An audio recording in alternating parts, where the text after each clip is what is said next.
ওকে, so আজকে আমাদের তাহলে হচ্ছে ডেভিডসন এসবি রিলেটেড যে বেসটা সেটার যে ক্লাস শুরু।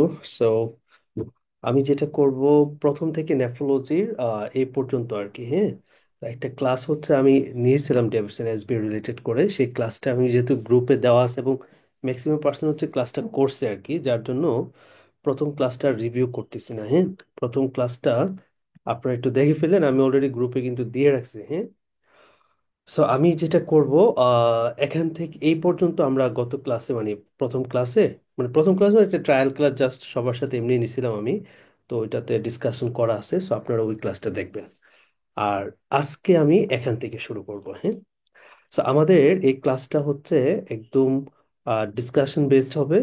যেটা হচ্ছে, যেহেতু আমরা লাইভ ক্লাস নিচ্ছি, আমি হচ্ছে একদম এসবিএ গুলো যেভাবে আসবে সিনারিও বেসড করে সবগুলো ডিসকাশন করব। এর মধ্যে আপনাদের যদি কোনো কিছু বুঝতে প্রবলেম হয় বা সমস্যা হয়, আমাকে কিন্তু আস্ক করবেন বা বলবেন। হ্যাঁ, আচ্ছা, তাহলে আমরা শুরু করি। হ্যাঁ, এবং এই স্পেশাল হচ্ছে এমন ডিসকাশনগুলো এরকমটাই থাকবে যেন আপনার মাল্টিপল স্টেম কোশ্চেনগুলো আপনার কাভার হয়ে আসে আর কি। হ্যাঁ, এবং স্পেশালি আমাদের টাইমটাও কম। মানে মোট কথা হচ্ছে আপনার এসবিএ, মাল্টিপল স্টেম, এবং হচ্ছে মোস্ট মোস্ট ইম্পর্টেন্ট কথা হচ্ছে আপনার রিভিশনটা শেষ হয়ে যাবে। হ্যাঁ, পরীক্ষার মধ্যে রিভিশন শেষ হয়ে যাবে, যেহেতু আমরা মোটামুটি প্রতিদিনই কিন্তু ক্লাস আছে আপনাদের। হ্যাঁ, আর শুধু এক্সাম ডেগুলো ছাড়া, এক্সাম ডেগুলোতে আমি স্পেশালি যেটা করব, 25টা এসবি এর রিলেটেড করে কোশ্চেন দিব আর কি। নেফ্রোলজি শেষ হওয়ার পরে নেফ্রোলজির উপরে, অথবা রিমাটোলজি শেষ হলে রিমাটোলজির উপরে।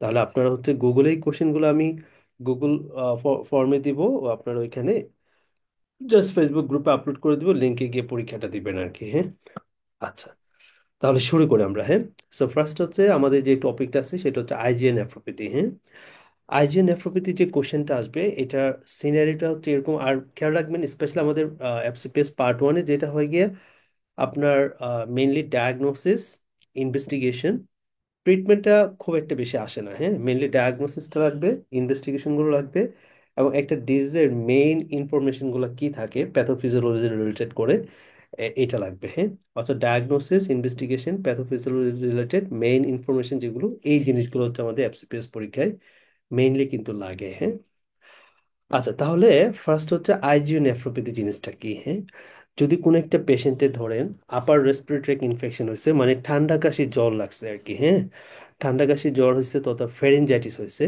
ফেরিনজাইটিসের পরে যদি পেশেন্টের হ্যামাচুরিয়া ডেভেলপ করে উইদিন 1 থেকে 2 দিনের মধ্যে, হ্যাঁ, হ্যামাচুরিয়া ডেভেলপ করে, সাথে হাইপারটেনশন থাকতে পারে, নাও থাকতে পারে, তাহলে আপনার ডায়াগনোসিস আইজি নেফ্রোপ্যাথি। হ্যাঁ, ডায়াগনোসিস আইজি নেফ্রোপ্যাথি একদম সিম্পল।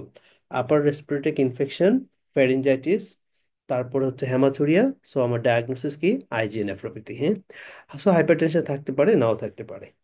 এখন এইটা টাইম ফ্রেমটা কিন্তু ইম্পর্টেন্ট। টাইম ফ্রেমটা হচ্ছে আমাদের জাস্ট হচ্ছে 1 থেকে 2 দিন, মানে 48 আওয়ার্সের মধ্যে এটা সাধারণত হেমাথুরিয়াটা সাধারণত ডেভেলপ করে। আর আইজিএন নেফ্রোপ্যাথির প্রগনোসিস খুব ভালো, মানে এটা রেনাল ইনভলভমেন্ট খুব একটা হয় না। আর ম্যাক্রোস্কোপিক হেমাচুরিয়া থাকে, এবং ম্যাক্রোস্কোপিক হেমাচুরিয়াটা ভালো আর কি। এটা হচ্ছে গুড প্রগনোসিস ইন্ডিকেট করে। হ্যাঁ, এখন ম্যানেজমেন্টের ক্ষেত্রে মেইনলি আপনার যদি এই ডিজিজ রিলেটেড কোনো কমপ্লিকেশন ডেভেলপ করে, লাইক হচ্ছে হাইপারটেনশন হয়, তাহলে আপনার এসি ইনহিবিটর দিতে হবে। হ্যাঁ, যদি পেশেন্টের মাইক্রো অ্যালবুমিনুরিয়া থাকে, মানে প্রোটিনিউরিয়া থাকে, হালকা মাইক্রো অ্যালবুমিনুরিয়া হয়, তাহলে হচ্ছে আমরা এসি ইনহিবিটরটাই দিব।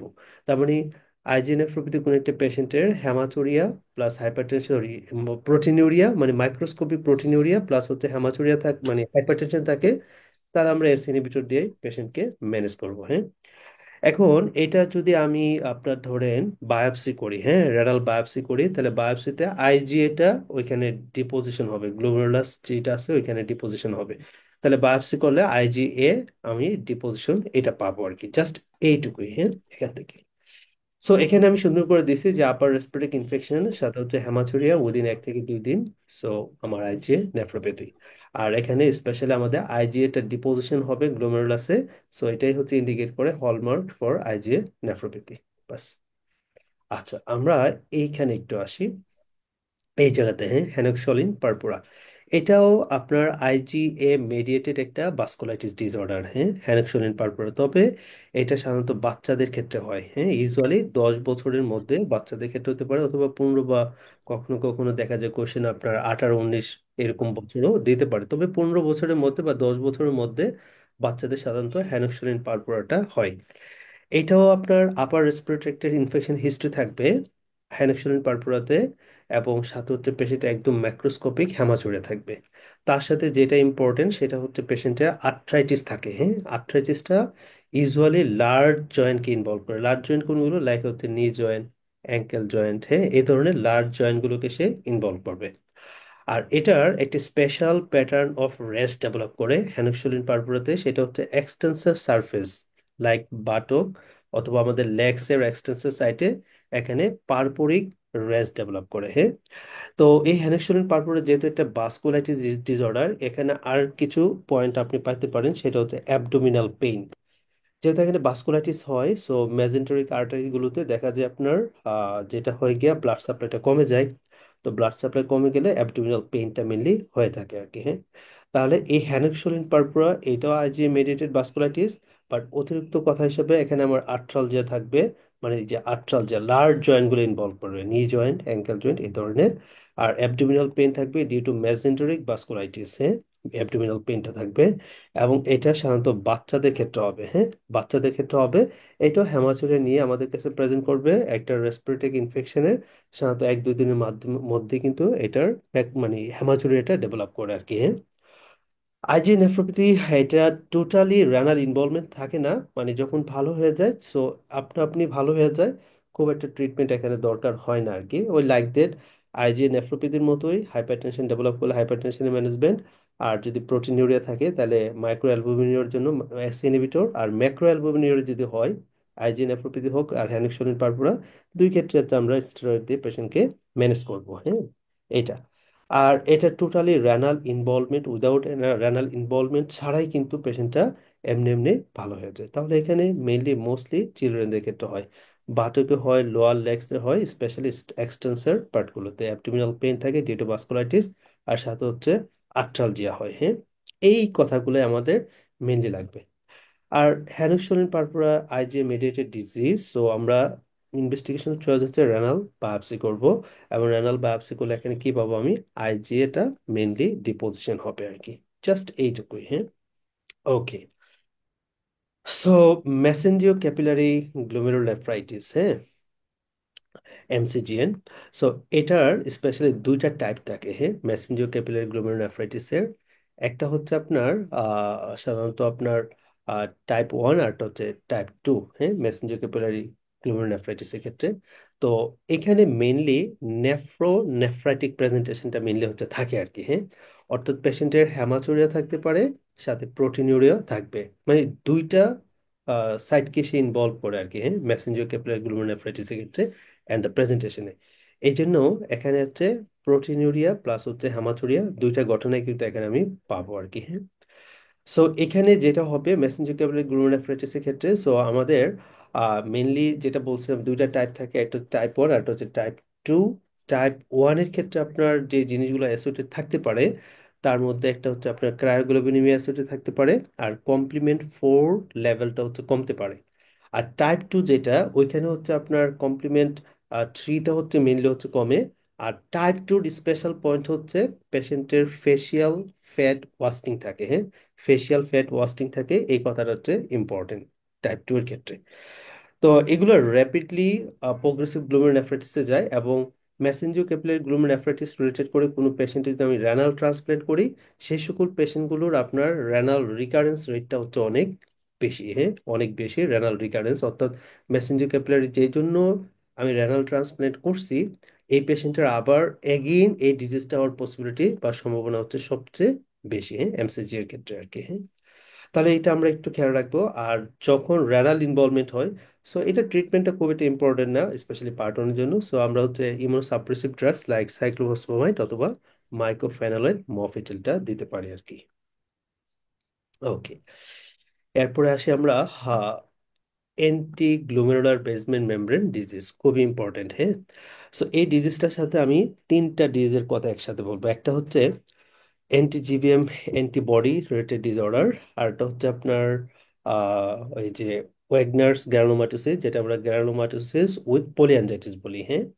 আরেকটা ডিজিজ আছে মাইক্রোস্কোপিক ভাস্কুলাইটিস, হ্যাঁ, মাইক্রোস্কোপিক ভাস্কুলাইটিস।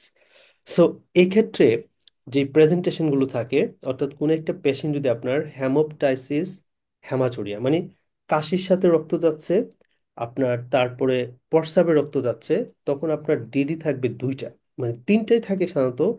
একটা হচ্ছে লাইক দ্যাট পেশেন্টের গুড পাস্চর সিন্ড্রোমের পেশেন্ট হতে পারে, পেশেন্টটা মাইক্রোস্কোপিক হেমাচুরিয়ার পেশেন্ট হতে পারে, পেশেন্টটা হচ্ছে ওয়েগনার্স গ্রানুলোমাটোসিস তথা গ্রানুলোমাটোসিস উইথ পলিঅ্যাঞ্জাইটিসের পেশেন্ট হতে পারে। এখন এই যে আপনার অ্যান্টিজিভিএম অ্যান্টিবডি বেসমেন্ট মেমরি রিলেটেড যে ডিজিজ আছে, এটা হচ্ছে অ্যান্টিবডি মেডিয়েটেড ডিসঅর্ডার, হ্যাঁ। আর মাইক্রোস্কোপিক পলিঅ্যাঞ্জাইটিস, এটা হচ্ছে একটা ভাস্কুলাইটিস ডিসঅর্ডার। আর গ্রানুলোমাটোসিস উইথ পলিঅ্যাঞ্জাইটিস, ওইটাও হচ্ছে একটা ভাস্কুলাইটিস ডিসঅর্ডার, হ্যাঁ। যেহেতু ভাস্কুলাইটিস ডিসঅর্ডার, সো যে কোনো ভাস্কুলাইটিসের ডিসঅর্ডারের পেশেন্টের কমন কিছু ফিচার থাকবে। কিরকম? পেশেন্টের হালকা জ্বর থাকবে, হ্যাঁ, একদম লং টাইম ধরে জ্বর থাকবে। পেশেন্টের শরীরে ম্যালাইস থাকবে, মানে ফ্যাটিক লাগবে। তারপরে হচ্ছে পেশেন্টের ওয়েট লসের হিস্ট্রি থাকবে, নাইট সোয়েট থাকবে, পেশেন্টের আর্থ্রালজিয়া থাকবে, পেশেন্টের নিউরোপ্যাথি ফিচার থাকতে পারে, পেরিফেরাল নিউরোপ্যাথি হতে পারে, অথবা কোনো স্পেসিফিক ভাবে কোনো একটা নার্ভ নষ্ট হতে পারে, লাইক হচ্ছে ধরুন পলিনিউরাইটিস মাল্টিপ্লেক্স হতে পারে, অথবা মনোনিউরাইটিস হতে পারে, ফুড ড্রপ থাকতে পারে।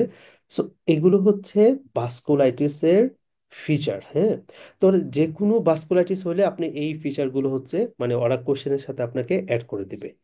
আর তার সাথে inflammatory marker like ESR CRP এগুলো হচ্ছে বাড়বে, হ্যাঁ।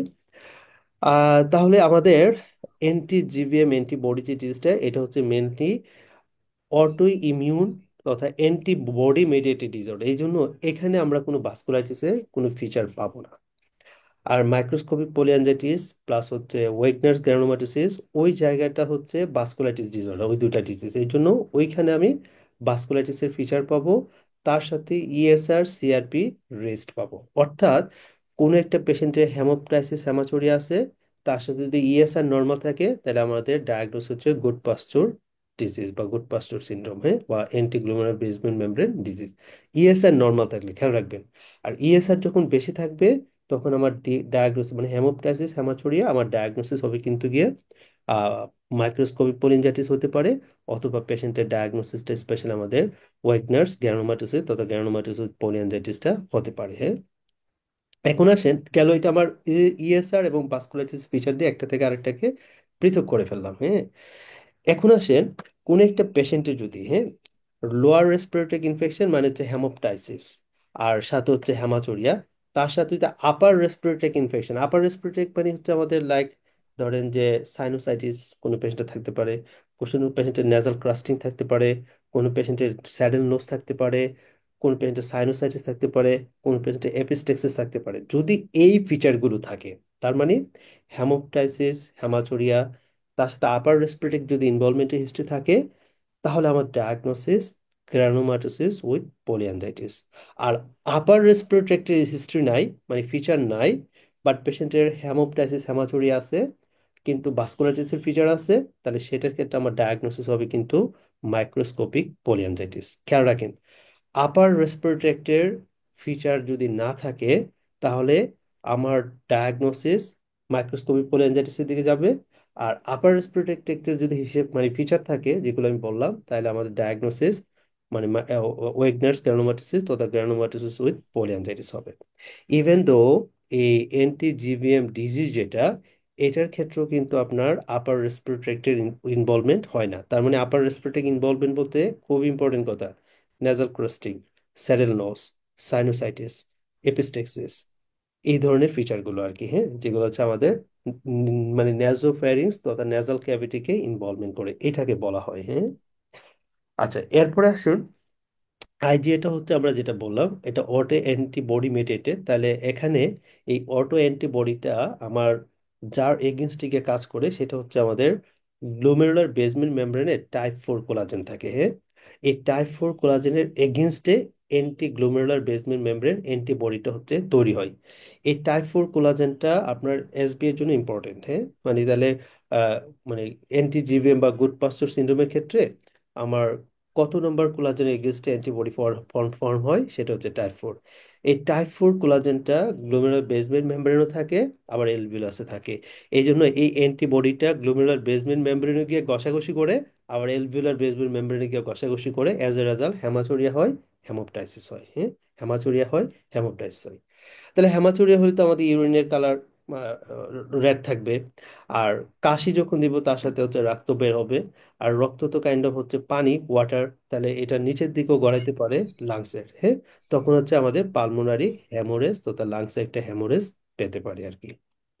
সো যত বেশি অ্যান্টিবডি থাকবে, তত বেশি ডিজিজের সিভিয়ারিটি থাকবে। এই জন্য মানে আমার মেইন টার্গেট হচ্ছে একটা অ্যাকিউট কন্ডিশনে প্লাজমা এক্সচেঞ্জ করব। হ্যাঁ, অ্যাকিউট কন্ডিশনে প্লাজমা, অর্থাৎ যে মানে পেশেন্ট থাকবে তার ভিতর থেকে প্লাজমা বের করব।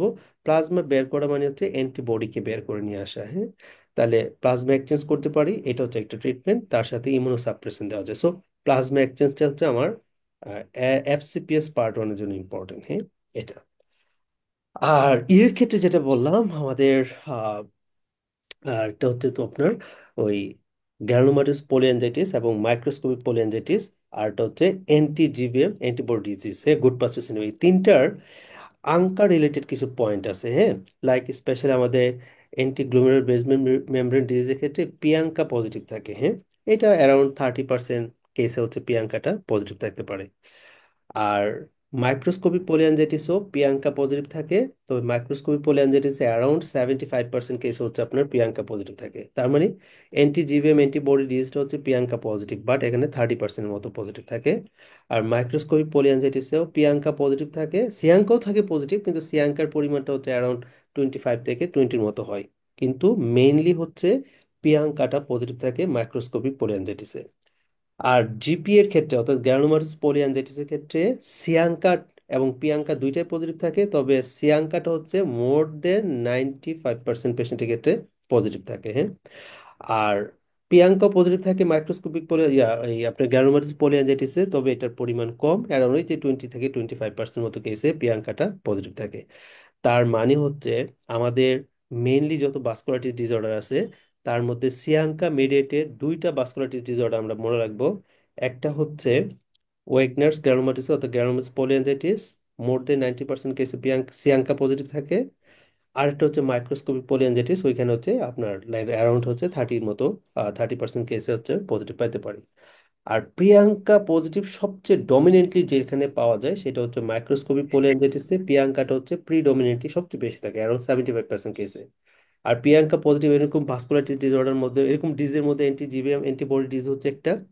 এছাড়া আপনি ধরেন primary biliary cirrhosis, primary sclerosing cholangitis, ulcerative colitis, হ্যাঁ, এরকম অনেক ডিজিজ আছে যেগুলোতে আমাদের প্রিয়াঙ্কাটা পজিটিভ থাকতে পারে। হ্যাঁ, বাট সিয়াঙ্কা পজিটিভ ডিজিজ হচ্ছে দুইটাই মেইনলি, মানে আমাদের পরীক্ষা পারপাসে, মাইক্রোস্কোপিক পলিঅ্যাঞ্জাইটিস আর হচ্ছে জিপিএ। জিপিএ তে হচ্ছে মোর দেন 95% কেস হচ্ছে সিয়াঙ্কা পজিটিভ থাকে।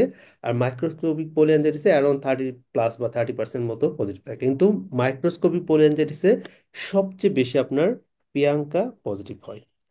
সো এটা হচ্ছে মোস্ট ইম্পর্টেন্ট কথা এখানে আমাদের অ্যান্টিজিবিএম ডিজিজ রিলেটেড। সো মেইনলি আমাদের প্লাজমা এক্সচেঞ্জ করে অ্যান্টিবডিটাকে বের করবো, তাহলে ক্রস রিঅ্যাকশন কম হবে, হেমাচুরিয়া কম হবে, পালমোনারি হ্যামোরেজ গুলো কম হবে আর কি। হ্যাঁ, so infection related to the glomerulonephritis, অর্থাৎ পোস্ট স্ট্রেপ্টোকক্কাল গ্লোমেরুলোনেফ্রাইটিস একটা শব্দ আমরা শুনেছি। এটা ডায়াগনোসিসটা, এটাও অনেকটা আইজিএন প্রকৃতির মতোই মানে হিস্ট্রিতে থাকে, তবে হিস্ট্রি ডিউরেশনটা ইম্পর্টেন্ট। অর্থাৎ কোনো একটা পেশেন্টের যদি আপার রেসপিরেটরি ইনফেকশন তথা ফ্যারেঞ্জাইটিস থাকে, তার স্পেশালি বলা হয়েছে যে 1 সপ্তাহ পর, হ্যাঁ, 1 সপ্তাহ পর বা ওদিন 1 থেকে 2 সপ্তাহের মধ্যে যদি পেশেন্টের লাইক প্রোটিনিউরিয়া যায়, হ্যাঁ, হেমাচুরিয়া থাকতে পারে, বাট প্রিডোমিনেটলি প্রোটিনিউরিয়াটা যদি থাকে এবং ফেরিনজাইটিস থাকে, তার সাথে স্কিন ইনফেকশনও থাকতে পারে, লাইক স্ক্যাবিসও হতে পারে, সেখান থেকে আমার পোস্ট স্ট্রেপ্টোকক্কাল গ্লোমেরুলোনেফ্রাইটিস হতে পারে। তাহলে কোন একটা পেশেন্টের স্কিন ইনফেকশন, হ্যাঁ, তার সাথে যদি আপার রেসপিরেটরি ট্র্যাক্টের ইনফেকশন মানে ফেরিনজাইটিস টেরিনজাইটিস হিস্ট্রি থাকে, তারপরে যদি আমি যেটা দেখি যে আবার ইউরিনে প্রোটিন যাচ্ছে প্রিডমিনেন্টলি, এবং হেমাচুরিয়া থাকতে পারে বাট এতটা প্রিডমিনেন্ট না, তাহলে এটা ক্ষেত্রে আমার ডায়াগনোসিস থাকবে পোস্ট স্ট্রেপ্টোকক্কাল গ্লোমেরুলোনেফ্রাইটিস।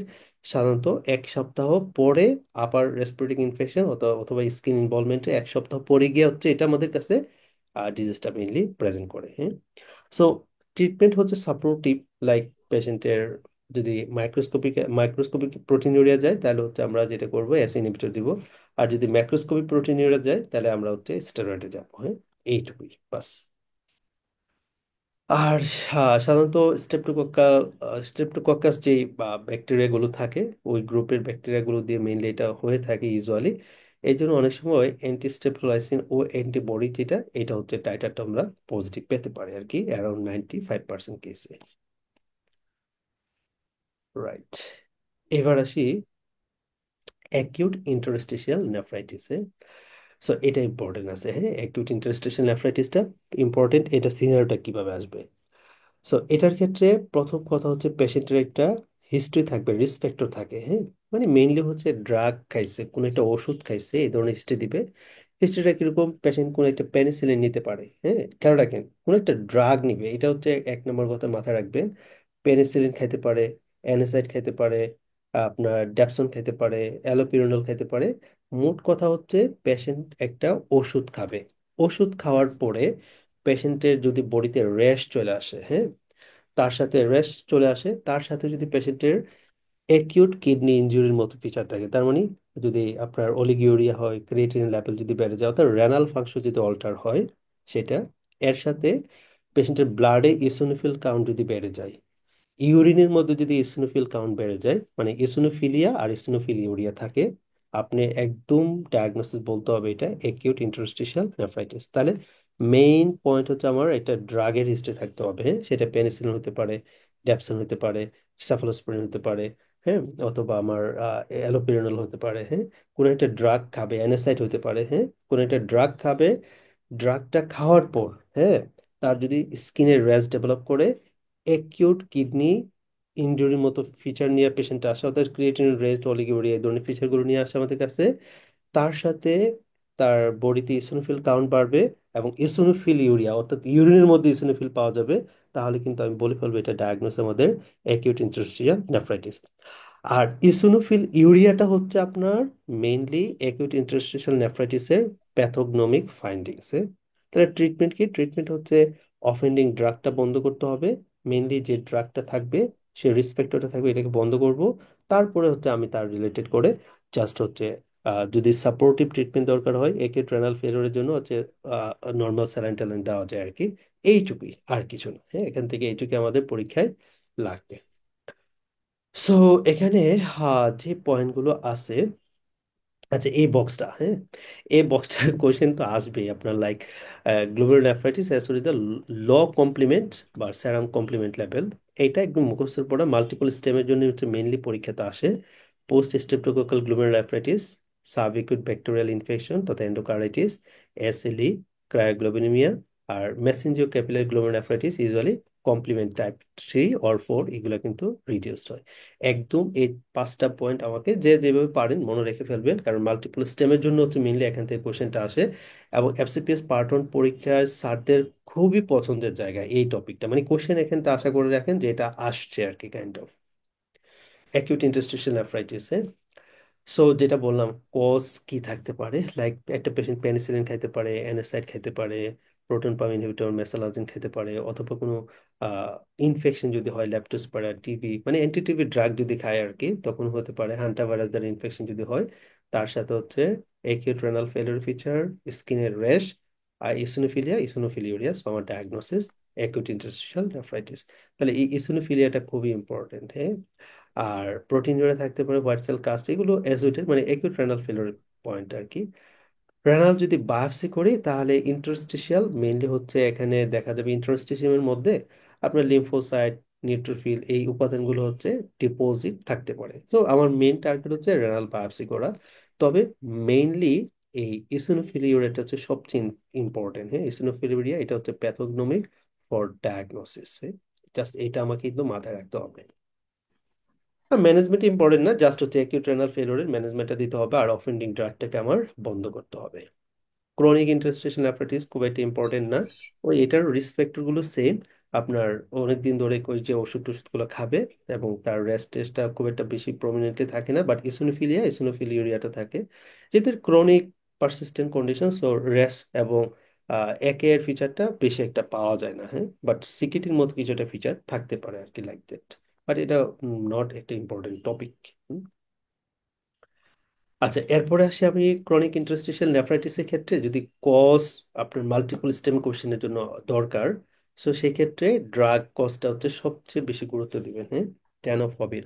অর্থাৎ অল ড্রাগস যারা হচ্ছে অ্যাকিউট ইন্টারস্টিশিয়াল নেফ্রাইটিস করে তারা ক্রনিক ইন্টারস্টিশিয়াল নেফ্রাইটিস করতে পারে, ট্যানোফবিল, লিথিয়াম, তারপরে অ্যানালজেসিক, সাইক্লোস্পোরিন, ট্যাক্রোলিমাস। ড্রাগের নামগুলো আমার খুবই এসেনশিয়াল। আর বাকি ডিজিজগুলো হচ্ছে আপনার মাল্টিপল স্টেমের জন্য দরকার আর কি, হ্যাঁ। আচ্ছা, এখানে আরেকটা পয়েন্ট আছে, সেটা হচ্ছে বেসিকো ইউরেটারিক রিফ্লাক্স, হ্যাঁ। বেসিকো ইউরেটারিক রিফ্লাক্স এটা পরীক্ষায় আসতে পারে। সো সিনারিটা কি থাকবে? সিনারিটা হচ্ছে, ধরেন যদি একটা পেশেন্ট বাচ্চাকালে, হ্যাঁ, তার তার তার চাইল্ডহুডে রিকারেন্ট ইউটিআই হিস্ট্রি থাকে, আর বয়স যখন তার 25-30 বছরের মতো হবে, তখন যদি তার ক্রনিক রেনাল ফেলোরের ফিচার থাকে, তার সাথে হাইপার টেনশন থাকে, আপনার ডায়াগনোসিস বেসিকো ইউরিটারি রিফ্লাক্স ডিজিজে, তাহলে খুবই ইম্পর্টেন্ট ক্লু। তাহলে একটা হচ্ছে রিকারেন্ট ইউটিআই, দেখেন history of recurrent UTI during the childhood, বাচ্চাকালে।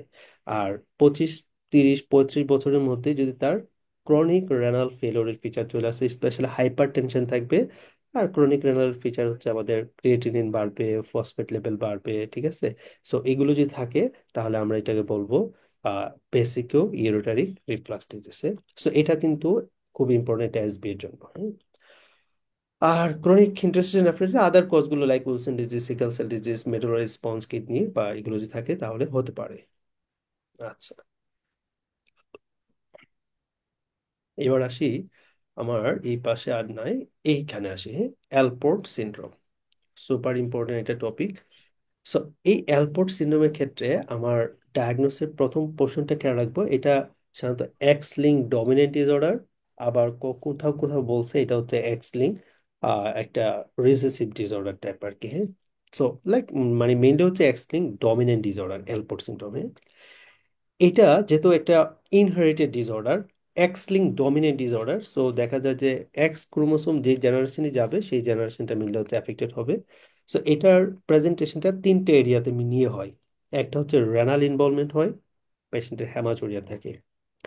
তারপরে হচ্ছে পেশেন্টের যেটা হয় গিয়ে আপনার আমার কান ইনভলভমেন্ট হয়, কানের মধ্যে সেন্সরি নিউরাল হিয়ারিং ডিফনেস থাকে, হ্যাঁ, sensory neural type of hearing loss থাকে, হিয়ারিং লস। আর হচ্ছে চোখের মধ্যে প্রবলেম থাকে, চোখের মধ্যে যেটা হয় আপনার কর্নিয়া যেটা থাকে এখানে আলসারেশন হয়। লেন্স যেটা থাকে এটা হচ্ছে অ্যান্টেরিয়রলি একটু প্রোট্রুডেড থাকতে পারে। আমাদের যে রেটিনা থাকে সেই জায়গাতে রেটিনাইটিস পিগমেন্টোসা থাকতে পারে। তার মানে অনেকগুলো পয়েন্ট, হ্যাঁ। তাহলে 1 নম্বর পয়েন্ট হচ্ছে রানাল ইনভলভমেন্ট হবে, হ্যামাচুরিয়া থাকবে। 2 নম্বর পয়েন্ট হচ্ছে পেশেন্টের কান ইনভলভমেন্ট হবে, sensory neural type hearing loss হবে। 4 নম্বর পয়েন্ট হচ্ছে আমাদের চোখ ইনভলভমেন্ট থাকে, চোখের মধ্যে কর্নিয়াটা হ্যাজিনেস থাকতে পারে, অ্যান্টেরিয়র ল্যান্টিকুনাস থাকতে পারে, পেশেন্টের রেটিনাইটিস পিগমেন্টোসা থাকবে। রেটিনাইটিস পিগমেন্টোসাটা তো এইভাবে ওরা সরাসরি বলবে না, বলবে একটা পেশেন্টের হ্যামাচুরিয়া আছে, কানে শুনে না, আর সে হচ্ছে নাইট ভিশনে তার প্রবলেম, অথবা সে যখন রাস্তা দিয়ে হাঁটতে যায় তখন তার রাস্তার দুই পাশের যে পোর্শন থাকে সেটা দেখতে পারে না, এটাকে বলা হয় টানেল ভিশন বা ফানেল ভিশন। এটা রেটিনাইটিস পিগমেন্টোসার জন্য হয়ে থাকে। আর রেটিনাইটিস পিগমেন্টোসা যাদের থাকে তাদের নাইট ভিশনের প্রবলেম থাকে। সো এইভাবে সিনারিটা আপনাকে মেক করে দিবে, হ্যাঁ। তাহলে আমার হ্যামাচুরিয়া, আমার কানে problem, sensory neural hearing loss, তার সাথেও যদি পেশেন্টের রেটিনাইটিস পিগমেন্টোসার ফিচার অথবা ব্লারিং অফ ভিশন থাকে অথবা এন্টেরিয়র লেন্টিকুলাস থাকে, তাহলে এটা আমাদের ডায়াগনোস হচ্ছে অ্যালপোর্ট সিনড্রোম। তো এখানে মেইন যে কোলাজেনের প্রবলেম থাকে এটা কিন্তু এসবি এর জন্য ইম্পর্টেন্ট, হ্যাঁ। সো 4 নম্বর যে কোলাজেন, সেই কোলাজেনে হচ্ছে মেইনলি প্রবলেমটা থাকে। তার মানে দেখেন আমাদের Goodpasture disease collagen number 4 এ প্রবলেম, আমাদের Alport syndrome collagen number 4 number কোলাজেনের প্রবলেম, অস্টিওজেনেসিস ইমপারফেক্টা, সো ওইখানেও collagen 4 number collagen mainly, sorry, osteogenesis imperfecta হচ্ছে 1 নম্বর কোলাজেনের প্রবলেম থাকে, হ্যাঁ। তাহলে এই এই কোলাজেন গুলো কিন্তু আমার লাগবে, হ্যাঁ। আচ্ছা, তাহলে এটা হচ্ছে এক্স লিঙ্ক ডমিনেন্ট একটা ইস্যুস। আচ্ছা, সো ক্রনিক ইন্টারস্টেফাইটিস বলছি আমরা, এইখানে একটা পয়েন্ট আছে, thin glomerular basement membrane disease, হ্যাঁ। এটার ক্ষেত্রে আপনার এটা কিন্তু একটা অটোসোমাল ডমিনেন্ট কন্ডিশন, হ্যাঁ, ইনহেরিটেড কন্ডিশন। তার মানে কোন একটা পেশেন্টের তার ইউরিনে হেমাচুরি আছে, হ্যাঁ, মানে ইউরিনে হেমাচুরি আছে, কিন্তু আপনি যত ইনভেস্টিগেশন করছেন সব ইনভেস্টিগেশন নর্মাল, মানে পেশেন্টের এনিমিও নাই, সব নর্মাল, কিন্তু ইউরিনে তার মাইক্রোস্কোপিক টাইপ হেমাচুরিয়া যাচ্ছে। এবং এই পেশেন্টের কোন একটা নির্দিষ্ট ইথনিক গ্রুপ যারা আফ্রো ক্যারাবিয়ান টাইপ যারা, তাদের ক্ষেত্রে মেনলি এটা হয়ে থাকে। অর্থাৎ তার ফ্যামিলি হিস্ট্রি পজিটিভ থাকতে পারে, হ্যাঁ, ফ্যামিলি হিস্ট্রি পজিটিভ থাকতে পারে। তাহলে আপনার ডায়াগনোস হবে থিন বেসমেন্ট মেমব্রেন ডিজিজ, অর্থাৎ পেশেন্টের বেসমেন্ট মেমব্রেনটা থিন থাকার জন্য ওই দিক দিয়ে হচ্ছে আমার আরবিসি গুলো হচ্ছে বের হয়ে যায় আর কি, হ্যাঁ, আরবিসি গুলো বের হয়ে যায়। তাহলে এটা ফ্যামিলি হিস্ট্রি পজিটিভ থাকবে, পেশেন্টের বেসিক্যালি অল ইনভেস্টিগেশন নর্মাল থাকবে, আর পেশেন্টের হেমাচুরিয়া থাকবে। সো আমার diagnosis thin basement membrane disease. এটা ম্যানেজমেন্ট কি, জাস্ট কিচ্ছু করতে হবে না, যেমনি আছে এমনি থাকবে, হ্যাঁ, কিছু করার দরকার নেই। আচ্ছা, hereditary nephrotic syndrome, interstitial tubular interstitial nephritis, এটা অ্যাকিউট ইন্টারস্টিশিয়াল নেফ্রাইটিস, যেটা এটা আমি বলছি, হ্যাঁ। আচ্ছা, এখানে আসেন, দুইটা পয়েন্ট আছে খুবই ইম্পর্টেন্ট। একটা হচ্ছে আপনার বার্টার সিনড্রোম, আর একটা হচ্ছে জেটেলম্যান, হ্যাঁ। বার্টার সিনড্রোম আর একটা হচ্ছে জেটেলম্যান। সো আমরা মোটামুটি সবারই কম বেশ আইডিয়া আছে দুইটা সম্পর্কে, যেমন কোনটা নেফ্রনের কোন জায়গায়, মানে প্যাথোলজিক্যাল সাইটটা, সেটা একটু আমাদের খেয়াল রাখতে হয়। যেটা আমরা বলি যে বার্টার সিনড্রোম অনেকটা ফ্রোসেমাইট যেখানে কাজ করে, বা ফ্রোসেমাইট যেভাবে যাকে দিলে যে ফিচারটা আছে তার মতো ফিচার থাকে। আর জিটেলমেন্টটা হচ্ছে যাদেরকে আমরা থায়াজাইড ডায়াবেটিস দিব, থায়াজাইড ডায়াবেটিস যেখানে কাজ করে, অথবা থায়াজাইড ডায়াবেটিস দিলে যে ধরনের ইলেকট্রোলাইট ইমব্যালেন্স হতে পারে, তার মতো ফিচার নিয়ে আমাদের কাছে পেশেন্টটা আসে, হ্যাঁ। তো বার্টার সিনড্রোম, জিটেলম্যান সিনড্রোম, দুইটার একটা কমন পয়েন্ট হচ্ছে আপনার রেনিন এবং অ্যালডোস্টেরন লেভেল দুইটাতে বেশি থাকবে, হ্যাঁ। এক নম্বর পয়েন্ট, রেনিন এবং অ্যালডোস্টেরন লেভেল দুইটাতে বেশি থাকবে। যেহেতু রেনিন এবং অ্যালডোস্টেরন দুইটাতে বেশি থাকে, তার মানে হাইপার অ্যালডোস্টেরনিজমের ফিচারগুলো এখানে আপনি সব পাবেন না, হ্যাঁ। লাইক দ্যাট কি, একটা হাইপার অ্যালডোস্টেরনিজম যদি হয়, পেশেন্টের হাইপার টেনশন থাকে, কিন্তু বার্টার এবং জিটেলম্যান সিনড্রোমে আপনি হাইপার টেনশন পাবেন না। বার্টার জিটেলম্যান সিনড্রোমের ক্ষেত্রে আপনি পটাশিয়াম লেভেলটা কম পাইতে পারেন, হ্যাঁ। বার্টারও কম পাইতে পারেন, জিটেলম্যানে কম পাইতে পারেন, এটা হাইপার অ্যালডোস্টেরনিজমের মধ্যে ক্রাইটেরিয়াতে পড়ে, বাট হাইপার টেনশনটা কিন্তু থাকে না। ওকে, তাহলে রেনিন এবং অ্যালডোস্টেরন আমরা বেশি পাবো, কিন্তু এখানে হাইপারটেনশন থাকে না, কিন্তু পটাশিয়াম লেভেল দুইটাতে কম থাকে। আচ্ছা, এরপর হচ্ছে আপনার কোন জায়গায় প্যাথোলজি, ওই যে বললাম আমরা বার্টার সিনড্রোমটা হচ্ছে আমাদের প্রোসেমাইড যেখানে কাজ করে, that means ascending thick ascending limb loop of হেনরিতে হচ্ছে তার রিসেপ্টর থাকে, আয়ন চ্যানেল গুলো থাকে, যেটা হচ্ছে sodium potassium two chloride channel. এই চ্যানেলটার মেনলি হচ্ছে মিউটেশনটা হয়, হইলে আমাদের সিনড্রোমটা ডেভেলপ করে। তাহলে এটা কিন্তু আমাকে মুখস্থ রাখতে হবে, এটা একদম এসবি এর জন্য ইম্পর্টেন্ট, মাল্টিপল স্টেমের জন্য। আর ডিটেলমেন্টটা হচ্ছে ওই যে থায়াজাইড ডায়াবেটিস কাজ করেছে distal proximal portion of the distal convoluted টিউবিউলে, হ্যাঁ, কাজ করে। এবং ওইটা হচ্ছে সোডিয়াম ক্লোরাইড চ্যানেল কো ট্রান্সপোর্টারকে মেইনলি মিউটেট হলে জিটেলমেন্ট সিনড্রোমটা ডেভেলপ করে। এখন ধরেন কোন একটা পেশেন্টের হাইপোক্যালেমিয়া আছে, হ্যাঁ, হাইপোক্যালেমিয়া আছে, আর তার সাথে ব্লাড প্রেশার নর্মাল। আপনার ডিডি অনেকগুলোই থাকতে পারে, এর মধ্যে একটা হচ্ছে বার্টার সিনড্রোম, একটা হচ্ছে vitamin syndrome. Hypokalaemia with normal blood pressure, renal tubular acidosis type 1 type 2 দুইটাতে আমরা পাই, হ্যাঁ। তাহলে একটা পেশেন্টের hypokalaemia with normal blood pressure, হ্যাঁ, তাহলে আমার ডিডি হচ্ছে চারটা, একটা বার্টার সিনড্রোম, একটা জিটেলম্যান সিনড্রোম, একটা আমার রেনাল টিউবুলার অ্যাসিডোসিস টাইপ 1, আর একটা হচ্ছে টাইপ 2। ওকে, তো এই ক্ষেত্রে যদি পেশেন্টের অ্যাসিডোসিস থাকে, হ্যাঁ, অ্যাসিডোসিস তার মানে বাইকার্বনেট লেভেল যদি কমে যায়, তখন এটা ডায়াগনোস হয়ে যাবে রেনাল টিউবুলার অ্যাসিডোসিস, হয় টাইপ 1 নাহলে টাইপ 2। আর যদি বাইকার্বনেট লেভেল বেশি থাকে, মানে অ্যালকালোসিস থাকে বডিতে, তাহলে আমার ডিডি গুলা চলে আসবে বার্টার সিনড্রোম নাহলে হচ্ছে জিটেলম্যান সিনড্রোম। তাহলে hypokalaemia with normal blood pressure, তার সাথে যদি মেটাবলিক অ্যাসিডোসিস তথা বাইকার্বনেট কম থাকে, তাহলে রেনাল টিউবুলার অ্যাসিডোসিস দিকে যাবে। আর হাইপোক্যালিমিয়া নর্মাল ব্লাড প্রেশার যদি মেটাবলিক অ্যালকালোসিস থাকে, তার মানে আমার বাইকার্বনেট লেভেল যদি বেশি থাকে, আমার ডিডি হচ্ছে বার্টার আর এটা হচ্ছে জিটালম্যান। এখন আমার তাহলে hypokalaemia normal blood pressure metabolic alkalosis আছে, বয়স যদি 10 বছরের কম হয়, অথবা ধরেন 12-15 বছরের মধ্যে হয় পেশেন্টটা, কম বয়সে যদি পেশেন্টটা ডিসেবলড হয়ে যায়, মানে হুইল চেয়ার বাউন্ডেড হয়ে যায়, আমার ডায়াগনোসিস বার্টার সিনড্রোম। হ্যাঁ। আর যদি পেশেন্টটা ধরেন খেলাধুলা করলে, দৌড়াদৌড়ি করলে পায়ে ক্র্যাম্প হয়, হাইপোক্যালিমিয়ার ফিচার থাকে, পেশেন্টের ফিচার যদি আপনার লাইক 25, 30 বা 35 বছরের দিকে আসে, তখন আমার ডায়াগনোসিস চিকেন। তার মানে আমার hypo hypokalaemia with normal blood pressure, সাথে হচ্ছে মেটাবলিক অ্যালকালোসিস যদি থাকে পেশেন্টের, সো আমার ডিডি দুইটা, একটা বার্টার আর একটা হচ্ছে জিটেলম্যান। যদি পেশেন্টের বয়সটা কম হয় তাহলে বার্টার, যদি পেশেন্টের বয়সটা বেশি হয় তাহলে জিটেলম্যান। শেষ, এইটুকুই আমার হচ্ছে একদম মেইন আপনার মানে দুইটাকে ডিফারেন্সিয়েট করার হয়। হ্যাঁ। এরপর আসেন ফ্যানকোনি সিনড্রোম। হ্যাঁ, ফ্যানকোনি সিনড্রোমে মেনলি যেটা হয় কি, আমাদের প্রক্সিমাল কনভলিউটেড টিউবুল যেটা, এখানে ডিফেক্ট থাকে। মানে প্রক্সিমাল কনভলিউটেড টিউবুলে কি হয়, আমাদের সোডিয়াম অ্যাবজর্পশন হয়, ওয়াটার অ্যাবজর্পশন হয়, অ্যামিনো অ্যাসিড অ্যাবজর্পশন হয়, তারপরে আপনার ধরেন গ্লুকোজ অ্যাবজর্পশন হয়। হ্যাঁ। তারপর হচ্ছে ইউরিয়ার কো ট্রান্সপোর্টার গুলো থাকে। সো এই সবগুলো ট্রান্সপোর্টের মানে সমস্যা হবে। তাহলে কি হবে, যেহেতু আমাদের বডিতে সুগারটা এদিক দিয়ে রিঅ্যাবজর্পশন হয়, তাহলে সুগার রিঅ্যাবজর্পশন মানে সুগারটা বের হয়ে যাবে ইউরিন দিয়ে, তার মানে গ্লাইকোসোরিয়া হবে। পেশেন্ট সোডিয়াম বের হয়ে যাবে, তার মানে যে হাই মানে নেট্রিউরিয়া হবে আর কি। হ্যাঁ, হাইপার নেট্রিউরিয়া হবে। পেশেন্ট ইউরিয়া বের হয়ে যাবে, পেশেন্ট প্রোটিন বের হয়ে যাবে, অর্থাৎ সবকিছুই দেখা যাবে বের হয়ে যাচ্ছে আর কি। হ্যাঁ। অর্থাৎ প্রক্সিমাল কনভলিউটেড টিউবুলের যে ফাংশনটা, সেই ফাংশনটা হচ্ছে নষ্ট হয়ে যাবে। নষ্ট হলে যে ফিচারটা আসবে সেটা হচ্ছে ফ্যানকনি সিনড্রোম। হ্যাঁ। আরটা আছে ফ্যানকনি অ্যানিমিয়া। ফ্যানকোনি অ্যানিমিয়া আর সিনড্রোম কিন্তু এক জিনিস না। হ্যাঁ, ফ্যানকোনি অ্যানিমিয়াটা হচ্ছে আমাদের যে বোন মেরুর মাইলয়েড স্টেম সেল থাকে, সেই মাইলয়েড স্টেম সেলটা যদি কারো না থাকে, হ্যাঁ, না থাকে, তাহলে হচ্ছে আমাদের আরবিসি হবে না, ডাব্লিউবিসি প্রোডাকশন হবে না, প্লাটলেট গুলো প্রোডাকশন হবে না, তাহলে সেইটা হচ্ছে আপনার ফ্যানকোনি অ্যানিমিয়া। তাহলে বোন মেরুতে যদি মাইলয়েড স্টেম সেল না থাকে, তাহলে যে অ্যানিমিয়া হবে সেটা হচ্ছে ফ্যানকোনি অ্যানিমিয়া।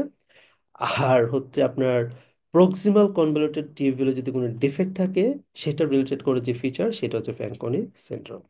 তাহলে এখানে গ্লাইকোসিরিয়া হবে, অ্যামাইনো অ্যাসিডিউরিয়া হবে, আপনার ইউরিক অ্যাসিড গুলো, এগুলো হচ্ছে কি হবে, ইউরিনের সাথে বের হয়ে যাবে আর কি। ওকে।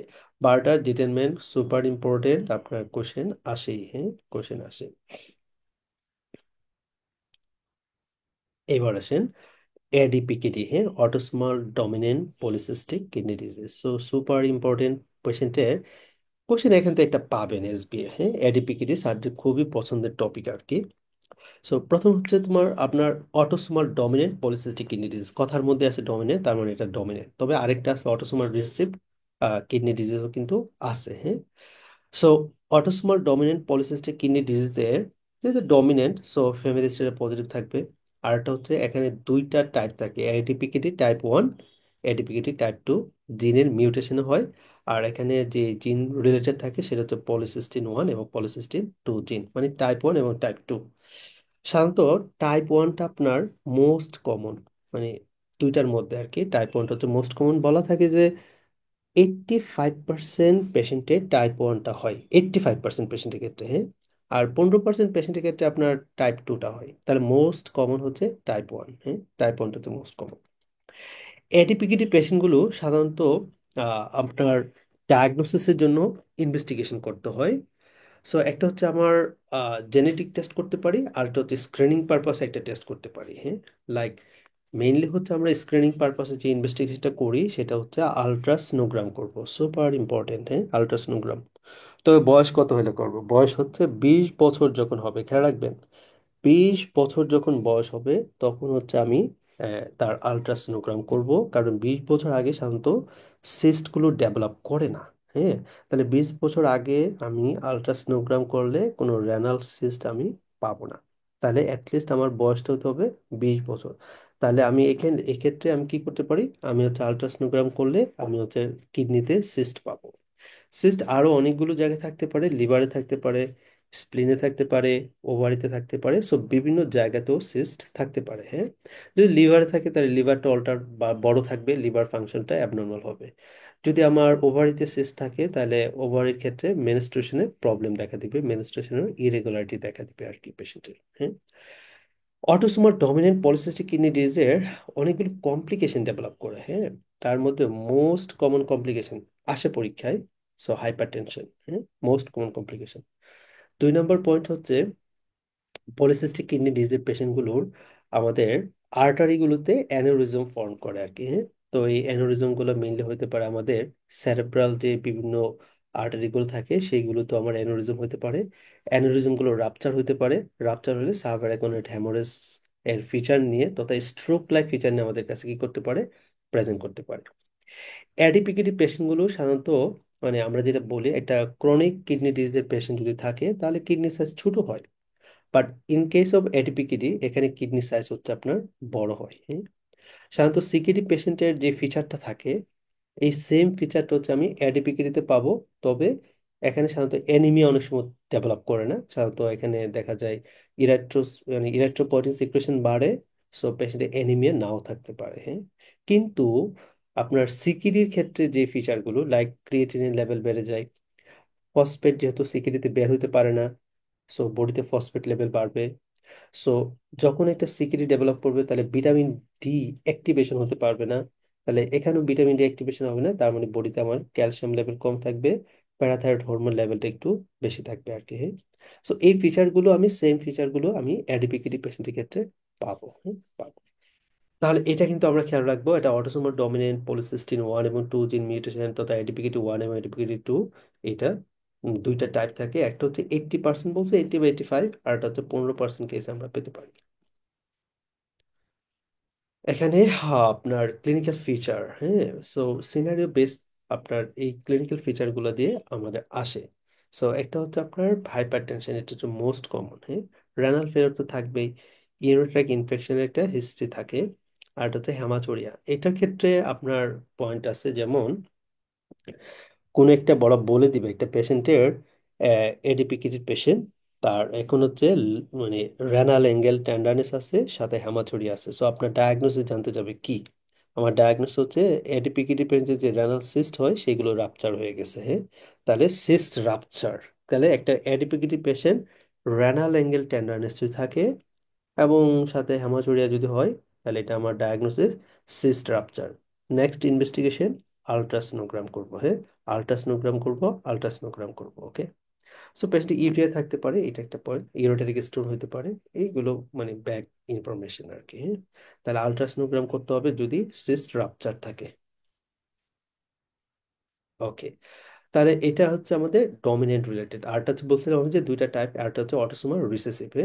রিসেসিভটা হচ্ছে অ্যাগ্রেসিভ হয়, হ্যাঁ, অ্যাগ্রেসিভ টাইপ হয় সাধারণত ইন্ট্রা ইউটেরাইন, যখন অর্থাৎ মায়ের গর্ভে থাকাকালীন সময় পেশেন্টের অনেক সময় মারা যেতে পারে আর কি, হ্যাঁ। খুব আর্লি স্টেজে যদি ডোমেস্টিক মানে জন্মগ্রহণ করে তো খুব আর্লি এজে পেশেন্টগুলো end stage renal failure develop করে, হ্যাঁ। তাহলে এখানে যেটা হচ্ছে গিয়া paediatric end stage renal failure একটা ইস্যু হচ্ছে আপনার অটোসোমাল রিসেসিভ এডিপিকিটি যদি হয় একজন পেশেন্টের, হ্যাঁ। আর এটা হচ্ছে ইন্টারস্টিশিয়াল নেফ্রাইটিস করে। আর extra renal manifestation specially learning difficulties, limb problem, এগুলো থাকতে পারে, হুম। খুব একটা ইম্পর্টেন্ট না, বাট এডিপিকিটিটাই ইম্পর্টেন্ট। এখানে এখানে যেটা বললাম স্পেশালি ম্যানেজমেন্ট পারপাসে, সো হাইপারটেনশন থাকে, হাইপারটেনশন কন্ট্রোল করাটা হচ্ছে ইম্পর্টেন্ট, হ্যাঁ। সো হাইপারটেনশন কন্ট্রোলের জন্য আমরা এস ইনহিবিটর ড্রাগ দিব, হ্যাঁ, অথবা অ্যানজিওটেনসিন রিসেপ্টর ব্লকার দিতে পারি। 2 নম্বর হচ্ছে আমরা টল ব্যাপটানটা ইউজ করতে পারি। তবে এইগুলো হচ্ছে কি আপনার হয়তো সরাসরি আপনার ট্রিটমেন্ট জানতে চাবে না, কিন্তু আপনার ফার্মাকোলজি রিলেটেড করে আপনার কোশ্চেনগুলো দিতে পারে, যেমন টল ব্যাপটান কিভাবে কাজ করে, ব্রেসোপ্রেসিন 2 রিসেপ্টর অ্যান্টাগনিস্ট হিসেবে কাজ করে। জাস্ট এইটুকু, হ্যাঁ। নট দ্যাট এডিপিকেটেড ট্রিটমেন্ট কি, এটা আপনার পরীক্ষা আসবে পার্ট 1-এ, কিন্তু সরাসরি ট্রিটমেন্ট আপনার জানতে চাবেন। সো ড্রাগের মেকানিজম অফ অ্যাকশনটা আমাদের মেনলি লাগবে। আর এটা বলছিলাম যে পেশেন্টের অ্যানিমিয়া থাকবে না কেন, তাদের ইরাথ্রোপয়েটিনের প্রোডাকশন ক্ষমতা বেড়ে যায়, যেই জন্য হচ্ছে মেইনলি আপনার পেশেন্টের পলিসাইথেমিয়া থাকতে পারে বরঞ্চ, হ্যাঁ। বাট পেশেন্টের একদম লাইক দ্যাট পেশেন্টের হচ্ছে ক্রনিক রেনাল ফেলোরের পেশেন্টের মতো ফিচার থাকে। আমার যেমন রেনাল সেল কার্সিনোমাতে কিন্তু অ্যানিমিয়াটা সাধারণত থাকে না, কারণ এখানেও তো একটা হাইপার ইরাথ্রোপয়েটিন সিক্রেশনটা বেশি থাকে আর কি, যার জন্য হচ্ছে পেশেন্টের বরঞ্চ পলিসাইথেমিয়া আমরা পেতে পারি, হ্যাঁ। সেই জন্য আমাদের এখানে পেশেন্টের অ্যানিমিয়াটা আমরা পাই না আর কি, হ্যাঁ। তাহলে দুই জায়গায় একটা রেনাল সেল কার্সিনোমা আর একটা হচ্ছে আপনার এডিপিকিডি পেশেন্টের ক্ষেত্রে ইরাথ্রোপয়েটিন লেভেল বেশি থাকে সিক্রেশন, সো অ্যানিমিয়া হতে পাবো না, কিন্তু সিকিটির মতো তাতে ফিচার থাকে। ওকে। আপনাদের বুঝতে কোনো সমস্যা হচ্ছে কিনা? Is it okay for you?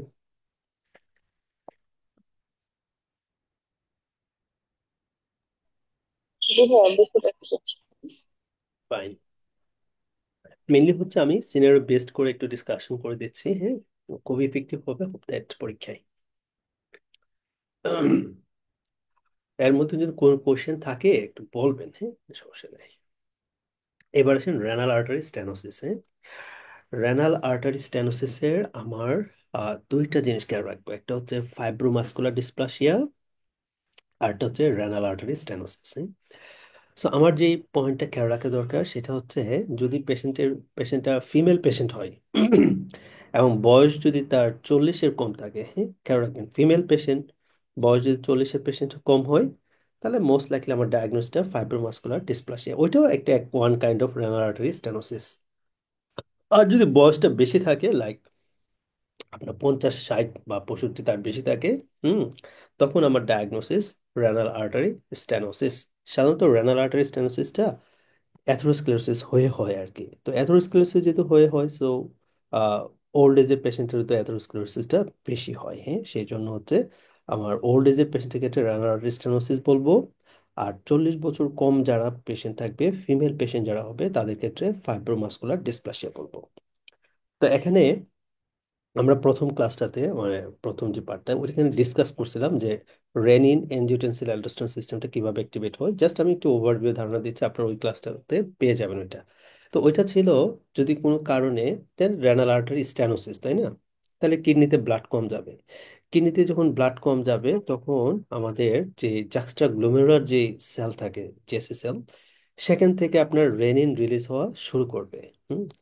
Renin release হওয়া শুরু করবে, কিডনি মনে করবে যে বডিতে হয়তো রক্ত কম, সো আমার বডিতে তার ব্লাড প্রেশারটা বাড়াইতে হবে, পানির পরিমাণ তথা ভলিউমের পরিমাণ বাড়াইতে হবে, সেই জন্য সে হচ্ছে রেনিন রিলিজ করা শুরু করবে। সেই রেনিনকে এনজিওটেনসিন 1-এ কনভার্ট করবে, তারপর হচ্ছে এনজিওটেনসিন 1 হচ্ছে এনজিওটেনসিন 2-তে কনভার্ট হবে, পরে এনজিওটেনসিন 2টা হচ্ছে ব্যাসেলকে কনস্ট্রিক্ট করে আবার অ্যালডোস্টেরন রিলিজ করায়, তাই না?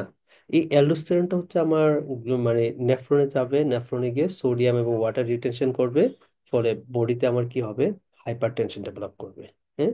সোডিয়াম এবং ওয়াটার যেহেতু রিটেনশন হয়, তাহলে আমার এই রেনাল আর্টারি স্টেনোসিস পেশেন্টের ক্ষেত্রে আমি হাইপার টেনশন পাবো। এটা আমার একটা ফিচার, হ্যাঁ, ফিচার কেন, ওই যে hypoperfusion, so renin angiotensin aldosterone system activate হয়, সোডিয়াম ওয়াটার রিটেনশন হবে due to hyperaldosteronism, so পেশেন্টটা হাইপার টেনশন থাকবে।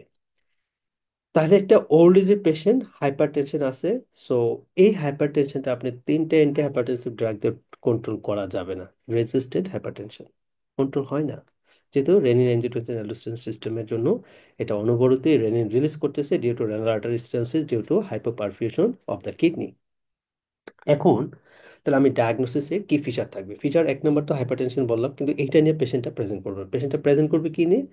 ধরুন সে ওল্ড এজের পেশেন্ট, সে ভাত খাইতেছিল, সে বসে আছে, সে শুয়ে আছে, হঠাৎ করে তার শ্বাসকষ্ট শুরু হয়ে গেল, এটাকে বলা হয় ফ্ল্যাশ পালমোনারি এডিমা। এখন আপনি যদি একটা এক্সরে করেন তাহলে পালমোনারি এডিমার ফিচার পাবেন এক্সরেতে, হ্যাঁ। তাহলে কোনো একটা পেশেন্টের, আপনার যদি ওল্ড এজের পেশেন্ট হয়, পেশেন্টটা যদি মানে রেস্টে আছে, শুয়ে আছে, বসে আছে, তার হঠাৎ করে শ্বাসকষ্ট শুরু হয়, ফ্ল্যাশ পালমোনারি এডিমা হয়, তাহলে আপনি একটা ডিডি, পেশেন্টের হাইপারটেনশন আছে, আপনি একটা ডিডি, পেশেন্টের বয়স যদি বেশি হয় আর কি, লাইক আপনার ওই যেটা বললাম 50, 60, 65 বছর বেশি হয়, তখন আপনি রেনাল আর্টারি স্টেনোসিস নেবেন। আর যদি পেশেন্টের ফিমেল পেশেন্ট হয় এবং পেশেন্টের 40 বছর কম হয়, সেম ফিচার হাইপারটেনশন নিয়ে আসতে পারে, বা বসে ছিল, রেস্টে ছিল, তার মানে শ্বাসকষ্ট শুরু হয়েছে, তখন আপনার ডায়াগনোসিস ফাইব্রোমাস্কুলার ডিসপ্লাসিয়া, হ্যাঁ, ফাইব্রোমাস্কুলার ডিসপ্লাসিয়া। তো এখন যেই ক্ষেত্রে renal artery stenosis usually bilateral হয় আর কি, হ্যাঁ, যেহেতু বায়োলেটারাল হয়, সো আপনার কিডনিতে ব্লাড সাপ্লাই কম যাবে, কিডনিতে খাবার দাবার কম যাবে, মানে খাবারের জন্য, অক্সিজেনের জন্য, ব্লাড সাপ্লাইয়ের জন্য কিডনির সেলগুলা আস্তে আস্তে নষ্ট হবে, কিডনিটা সিঙ্কেজ হবে, কিডনি সাইজ ছোট হয়ে যাবে। তাহলে আমি রেনাল আর্টারি স্টেনোসিস হলে কি পাবো, কিডনির সাইজটা ছোট পাবো। যদি ইউনিল্যাটারাল রেনাল আর্টারি স্টেনোসিস হয় তাহলে একদিকের কিডনিটা আবার বড় থাকবে, একদিকে নর্মাল থাকবে, আরেকদিকে কিডনিটা কি থাকবে, ছোট থাকবে। এবং নর্মাল কিডনির চেয়ে যদি মানে যেটা ছোট হয়ে গেছে এটা কিডনির সাইজটা যদি 2 সেন্টিমিটার চেয়ে কম থাকে, তাহলে এটাও ইন্ডিকেট করে রেনাল আর্টারি স্টেনোসিস। 2 সেন্টিমিটার চেয়ে বেশি যদি কমে যায় আর কি, সিগনিফিকেন্ট, তাহলে এটা ইন্ডিকেট করে আবার রেনাল আর্টারি স্টেনোসিস। হ্যাঁ। সো এটা একটা খুব গুরুত্বপূর্ণ পয়েন্ট। তাহলে অ্যাসিমেট্রিক্যাল কিডনি যদি সাইজ মোর দেন 2 সেন্টিমিটার কম হয়, বয়স যদি বেশি থাকে, ফ্ল্যাশ পালমোনারি এডিমার ফিচার থাকে, হঠাৎ করে তার শ্বাসকষ্ট শুরু এবং হাইপারটেনশন আছে, তাহলে রেনাল আর্টারি স্টেনোসিস। আর বয়স 40-এর কম যদি হয়, ফ্ল্যাশ পালমোনারি এডিমা টিডিমা থাকে, তাহলে এটা হচ্ছে আমার ফাইব্রোমাস্কুলার ডিসপ্লাসিয়া। রেনাল আর্টারি স্টেনোসিস আমি যেটা বললাম অ্যাথেরোস্ক্লেরোসিসের জন্য হয়, পেশেন্টের হাইপার লিপিডিমিয়া থাকতে পারে, হ্যাঁ, মানে কোলেস্টেরল টোলেস্টেরল লেভেলগুলো বেশি থাকতে পারে। পেশেন্টের বডিতে অন্য কোনো জায়গায় অ্যাথেরোস্ক্লেরোসিসের ফিচার থাকতে পারে, লাইক ক্যারোটিড আর্টারিতে অ্যাথেরোস্ক্লেরোসিস থাকতে পারে, লাইক লোয়ার লিম্বে অ্যাথেরোস্ক্লেরোসিস ফিচার থাকতে পারে, পেশেন্টের এমআই এর হিস্ট্রি থাকতে পারে, যেহেতু অ্যাথেরোস্ক্লেরোসিসের জন্য মেইনলি রেনাল আর্টারি স্টেনোসিস হয়ে থাকে আর কি, হ্যাঁ। আচ্ছা, সো এই ফিচারগুলো হচ্ছে আমার এই এখান থেকে রেনাল আর্টারি স্টেনোসিস থেকে আমার ডায়াগনোস পারপাসে লাগবে ফাইব্রোভাস্কুলার ডিসপ্লাসিয়া অথবা রেনাল আর্টারি স্টেনোসিস। ইনভেস্টিগেশন কি করবো, হ্যাঁ। আমার এনজিওগ্রাফি, এটাই হচ্ছে আমার ফাইব্রোমাস্কুলার ডিসপ্লাসিয়া হোক, রেনাল আর্টারি স্টেনোসিস হোক, দুইটার ক্ষেত্রে গোল্ড স্ট্যান্ডার্ড ইনভেস্টিগেশন। এগুলো কিন্তু মেইনলি পার্ট 1-এ এসবিএ তে মেইনলি কিন্তু ফলো করবে আর কি ইনভেস্টিগেশনে। তাহলে এমআর এনজিওগ্রাফি এটা করব, হ্যাঁ। সো আমরা এমআর এনজিওগ্রাফি করলে আহ, যদি 40 বছর কম থাকে, ফাইব্রোমাস্কুলার ডিসপ্লাসিয়া হয়, তাহলে পুঁতির দানার মতো রেনাল আর্টারিটা থাকবে, বিট অফ স্টিং পাবো আর কি, হ্যাঁ, পুঁতির দানার মতো একটা শেপ থাকবে রেনাল আর্টারিতে। সো বিটেড অফ স্ট্রিং এটা হচ্ছে পাবো। আর রেনাল আর্টারি স্টেনোসিস যদি হয়, মানে বয়স যাদের বেশি, তাদের ক্ষেত্রে তো রেনাল আর্টারি স্টেনোসিসই পাবো। তাহলে সেই ক্ষেত্রে আমি যেটা করব, সেখানে আমি এনজিওগ্রাফি করার সময় একটা স্ট্যান্ড বসাই দিব, যদি অ্যাথেরোস্ক্লেরোসিস থাকে সেটাকে রিমুভ করে দিব, হ্যাঁ, সাথে একটা স্ট্যান্ড বসাই দিব, জাস্ট এইটুকুই, হ্যাঁ, ম্যানেজমেন্ট পারপাস। হ্যাঁ, তাহলে আমাদের রেনাল আর্টারি স্টেনোসিস, হ্যাঁ, একদম সবগুলো কথা আমি বলছি। সো অ্যাথেরোস্ক্লেরোসিস জন্য হয়, আর এটা হচ্ছে ফাইব্রোমাস্কুলার ডিসপ্লাসিয়া, সাধারণত ইয়াং ওমেন যারা তাদের ক্ষেত্রে হয়ে থাকে, হ্যাঁ, তাদের ক্ষেত্রে হয়। আর হচ্ছে গিয়ে আমাদের বেসো কনস্ট্রিকশন হবে, ওই যে অ্যালানিন অ্যানজিওটেনসিন অ্যালডোস্টেরন সিস্টেমটা অ্যাক্টিভেট হবে ডিউ টু হাইপোপারফিউশন, হ্যাঁ, কিডনিতে হাইপোপারফিউশন সেজন্য। যারা ইয়াং পেশেন্ট থাকে, 40 বছরের কম ফিমেল পেশেন্ট যদি হয়, তাহলে ফাইব্রোমাস্কুলার ডিসপ্লাসিয়া, এটাও kind of renal artery stenosis এটা। আর এই যে বিডেড পাবো, হ্যাঁ, বিডেড ইন অ্যাপিয়ারেন্স পাবো ফাইব্রোমাস্কুলার ডিসপ্লাসিয়াতে যদি আমরা এমআর এনজিওগ্রাফিটা করি, হ্যাঁ। ছোট ছোট ছোট পুঁতির দানার মতো পাবো, আপনার একটু গুগলে সার্চ করেন তাহলে সুন্দর দেখতে পারবেন। ক্লিনিক্যাল ফিচার মেনলি যে যেটা বললাম, ফ্ল্যাশ পালমোনারি ইডিমা, শ্বাসকষ্ট টাসকষ্ট থাকবে, রেনাল আর্টারি স্টেনোসিসের জন্য আপনার সিকিডি থাকতে পারে, সিকিডির ফিচার থাকতে পারে, একুইট পালমোনারি ইডিমা থাকবে, প্রোগ্রেসিভ রেনাল ফেলিওর থাকবে, ঠিক আছে, এইগুলো থাকতে পারে। আর সুপার ইম্পর্টেন্ট আমার এটা লাগবে। সো এমআর এনজিওগ্রাফি একদম বেস্ট ইনভেস্টিগেশন, হ্যাঁ, দুইটার জন্যই। সো এটা কিন্তু এসবি এর জন্য সুপার ইম্পর্টেন্ট। আচ্ছা, ম্যানেজমেন্ট আবার ওই যে স্ট্যান্ড দিতে হবে, এটা হচ্ছে ম্যানেজমেন্ট পারপাসে লাগে। আচ্ছা, এখানে presentation of the clinical feature of the renal artery stenosis আমি সবগুলোই বলে ফেলছি, আপনারা জাস্ট মিলাবেন কথাগুলো, হ্যাঁ, সবগুলো কথা বলা আছে। Okay. আর এই যে ফ্লাশ পালমোনারি এডিমা মানে হচ্ছে হঠাৎ বসে আছে, খাচ্ছে, ঘুমায় আছে, শুয়ে আছে, হঠাৎ করে তার শ্বাসকষ্ট শুরু হয়ে গেছে। সো রেনাল স্টেনোসিস আমরা এমআর এনজিওগ্রাফি উইথ এনজিওপ্লাস্টি করতে পারি, স্ট্যান্ড দিতে পারি, হ্যাঁ, এটা। তাহলে stand is now really perform, stand really না, স্ট্যান্ড হতে দেয়, কারণ যেহেতু ন্যারো থাকে, সো এখানে একটা স্ট্যান্ড দিয়ে দিলে আরটা এটা প্যাটার্ন থাকে আর কি, সেজন্য। আর অ্যাথেরোস্ক্লেরোসিস হয়ে কিন্তু মেনলি কি হয়, রেনাল আর্টারিটা স্টেনোসিস হয়ে থাকে, হ্যাঁ, এই। রাইট।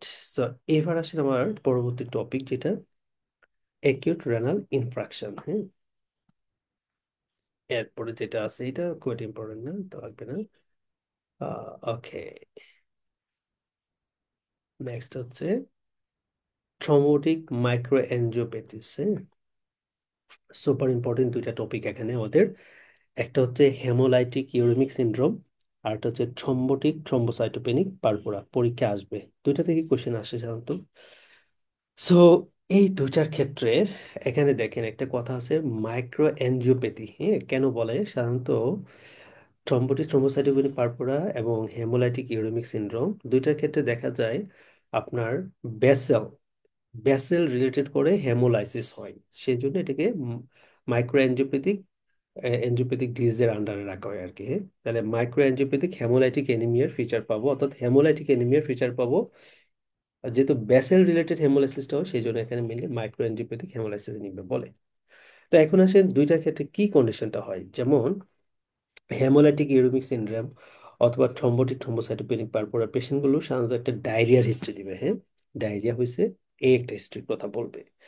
বলার পরে যদি বলে পেশেন্টের রেনাল ফাংশন অল্টার, মানে অ্যাকিউট কিডনি ইনজুরির ফিচার, মানে একের মতো একটা ফিচার থাকে, ক্রিয়েটিনিন বেড়ে যায়, তার সাথে হচ্ছে আপনার অ্যানিমিয়া যদি থাকে পেশেন্টের, হিমোগ্লোবিন যদি কমে যায়, তার সাথে পেশেন্টের যদি প্ল্যাটলেট কাউন্ট কমে যায়, তাহলে একটা ডায়রিয়ার হিস্ট্রি আছে, renal function alter, platelet count কম, পেশেন্টের এনিমিয়া আছে, ওই হেমোলাইসিসের জন্য এনিমিয়াটা হয়, তাহলে আমার ডিডি মাথায় রাখবো দুইটা, একটা হতে পারে হেমোলাইটিক ইউরেমিক সিনড্রোম, আর একটা হতে পারে থ্রম্বোটিক থ্রম্বোসাইটোপেনিক পারপুরা। যদি পেশেন্টের আপনার বয়স কম হয়, বাচ্চা বয়স হয়, সাধারণত হেমোলাইটিক ইউরেমিক সিনড্রোম ডায়াগনোসিস। আর যদি পেশেন্টের বয়সটা বেশি হয়, অ্যাডাল্ট পার্সন হয়, তাহলে আমাদের ডায়াগনোসিস থ্রম্বোটিক থ্রম্বোসাইটোপেনিক পারপুরা। যদি পেশেন্টের এই তিনটে ফিচার লাইক রেনাল ইনভলভমেন্ট, পেশেন্টের থ্রম্বোসাইটোপেনিয়া আছে, পেশেন্টের এনিমিয়া আছে, তার সাথে যদি পেশেন্টের নিউরোলজিক্যাল ফিচার থাকে লাইক পেশেন্টের কনফিউজ থাকে, হেডেক থাকে, পেশেন্টের যদি স্ট্রোকের মতো ফিচার থাকে, তাহলে আমার ডায়াগনোসিস থ্রম্বোটিক থ্রম্বোসাইটোপেনিক পারপুরা। দুইটার মধ্যে ফিভার থাকতে পারে, আপনার মেইনলি ফিভারটা হচ্ছে থ্রম্বোটিক থ্রম্বোসাইটোপেনিক পারপুরাতে হয়, কিন্তু হাঁসের ক্ষেত্রে আমি ফিভারটা পাইতে পারি, মানে 5টা পয়েন্ট থাকতে পারে আর কি। তার মানে এখানে ফিভার দুইটার ক্ষেত্রে কমন, থ্রম্বোসাইটোপেনিয়া দুইটার ক্ষেত্রে কমন, হেমোলাইসিস দুইটার ক্ষেত্রে কমন, রেনাল ইনভলভমেন্ট দুইটার ক্ষেত্রে কমন, তবে নিউরোলজিক্যাল ইনভলভমেন্টটা থ্রম্বোটিক থ্রম্বোসাইটোপেনিক পারপুরাতে বেশি। আর হাঁসের ক্ষেত্রে আমার নিউরোলজিক্যালটা সাধারণত থাকে না, মেনলি রেনাল ইনভলভমেন্টটা হাঁসের ক্ষেত্রে হচ্ছে সবচেয়ে বেশি হয়ে থাকে আর কি। সো হাঁসের ক্ষেত্রে হেমোলাইটিক ইউরেমিক সিনড্রোমের ক্ষেত্রে most common organism E coli, E coli, E coli পরীক্ষা আসে, এসবি এর জন্য হয় ইকোলাই। থ্রম্বোটিক থ্রম্বোসাইটোপেনিক পারপুরারও most common organism E coli, E coli, E coli. তাহলে একটা হচ্ছে ডায়রিয়ার টেস্টে থাকতে পারে, এছাড়া ডায়রিয়া ছাড়া আপনার পেশেন্টের যদি কোনো একটা ক্রনিক ডিজিজ থাকে সেখান থেকে হতে পারে, পেশেন্ট যদি ম্যালিগনেন্সি থাকে তাহলে সেখান থেকে হতে পারে, পেশেন্ট যদি আপার রেসপিরেটরি ইনফেকশন হিস্ট্রি থাকে সেখান থেকেও আপনার হাস অথবা থ্রম্বোটিক থ্রম্বোসাইটোপেনিক পারপুরা হতে পারে, হ্যাঁ হতে পারে। বাট মোস্ট কমন হচ্ছে প্রিডিসপোজিং ফ্যাক্টর আমার ডায়রিয়া থাকবে, ওকে। তাহলে এখানে ঘটনাটা কি হয়, ঘটনাটা হচ্ছে মেনলি আচ্ছা ম্যানেজমেন্ট পারপাসে হাসের ক্ষেত্রে হেমোলাইটিক ইউরেমিক সিনড্রোমের ক্ষেত্রে আপনার মেনলি এখানে সাপোর্টিভ ট্রিটমেন্ট, আর কিছু আমার দরকার নেই, just acute renal failure feature থাকে সেটাকে মেনলি হচ্ছে আমাকে প্রিভেন্টেড করতে হবে, হ্যাঁ। আর এখানে হচ্ছে আপনার থ্রম্বোসাইটোপেনিয়া ডেভেলপ করে, যার জন্য পেশেন্টের থ্রম্বাস ফর্ম হয়। সো থ্রম্বাস ফর্ম হয়, সেই থ্রম্বাস গুলো হচ্ছে ব্যাসেলের মধ্যে গিয়ে লেগে থাকে, তো ব্যাসেলের লুমেনটা ন্যারো হয়ে যায়, ওই লুমেন দিয়ে যখন আরবিসি গুলো পাস করে তখন আরবিসি গুলো হচ্ছে ভেঙে যায়, এটাকে বলা হয় থাকে মাইক্রোএনজিওপ্যাথিক হেমোলাইটিক অ্যানিমিয়া, হ্যাঁ। সো এই ঘটনাটা আপনার থ্রম্বোটিক থ্রম্বোসাইটোপেনিক পারপুরাতেও কিন্তু হয়, বাট ওইখানে যেটা হয়, ওইখানে হচ্ছে আপনার একটা এনজাইমের ডেফিসিয়েন্সি থাকে, যেটাকে বলা হয় অ্যাডাম TS13 এনজাইম, হ্যাঁ, ডেফিসিয়েন্সি হয়। সো এটা এসবি এর জন্য সুপার ইম্পর্টেন্ট, তাহলে থ্রম্বোটিক থ্রম্বোসাইটোপেনিক পারপুরা পেশেন্টের অ্যাডাম TS13 এর ডেফিসিয়েন্সি ঘটে, তাহলে পেশেন্টের একটা ডায়রিয়ার হিস্ট্রি থাকবে। এরপরে অ্যাডাম TS13 এটার কাজটা কি, এটার কাজটা হচ্ছে, হ্যাঁ, আমরা যেটা জানি আমাদের যে বর্ন উইলিব্রান্ড ফ্যাক্টর থাকে, হ্যাঁ। সো বর্ন উইলিব্রান্ড ফ্যাক্টরটা কিন্তু আমাদের আহ ব্যাসেলের এন্ডোথেলিয়াম থেকে রিলিজ হয়, যখন এটা রিলিজ হয় তখন এটা সাইজ থাকে বড়, হ্যাঁ। বর্ন উইলিব্রান্ড যে ফ্যাক্টর, এটা সাইজটা থাকে অনেক বড় থাকে, হ্যাঁ। এইটার কাজটা কি, এটার কাজটা হচ্ছে বর্নউইলবার ফ্যাক্টর কাজটা হচ্ছে একটা প্লাটলেটকে আরেকটা প্লাটলেটের সাথে জোড়া লাগানো, ঠিক আছে, একটা প্লাটলেটকে আরেকটা প্লাটলেটের সাথে জোড়া লাগানো, জোড়া লাগায় থ্রম্বাস ফর্ম করবে। যদি কোনো শরীরে কোনো একটা অংশ কেটে যায় তাহলে সেই জায়গায় ব্লিডিংটাকে স্টপ করবে। এটার কাজ হচ্ছে এই বর্নউইলবার ফ্যাক্টরের কাজ।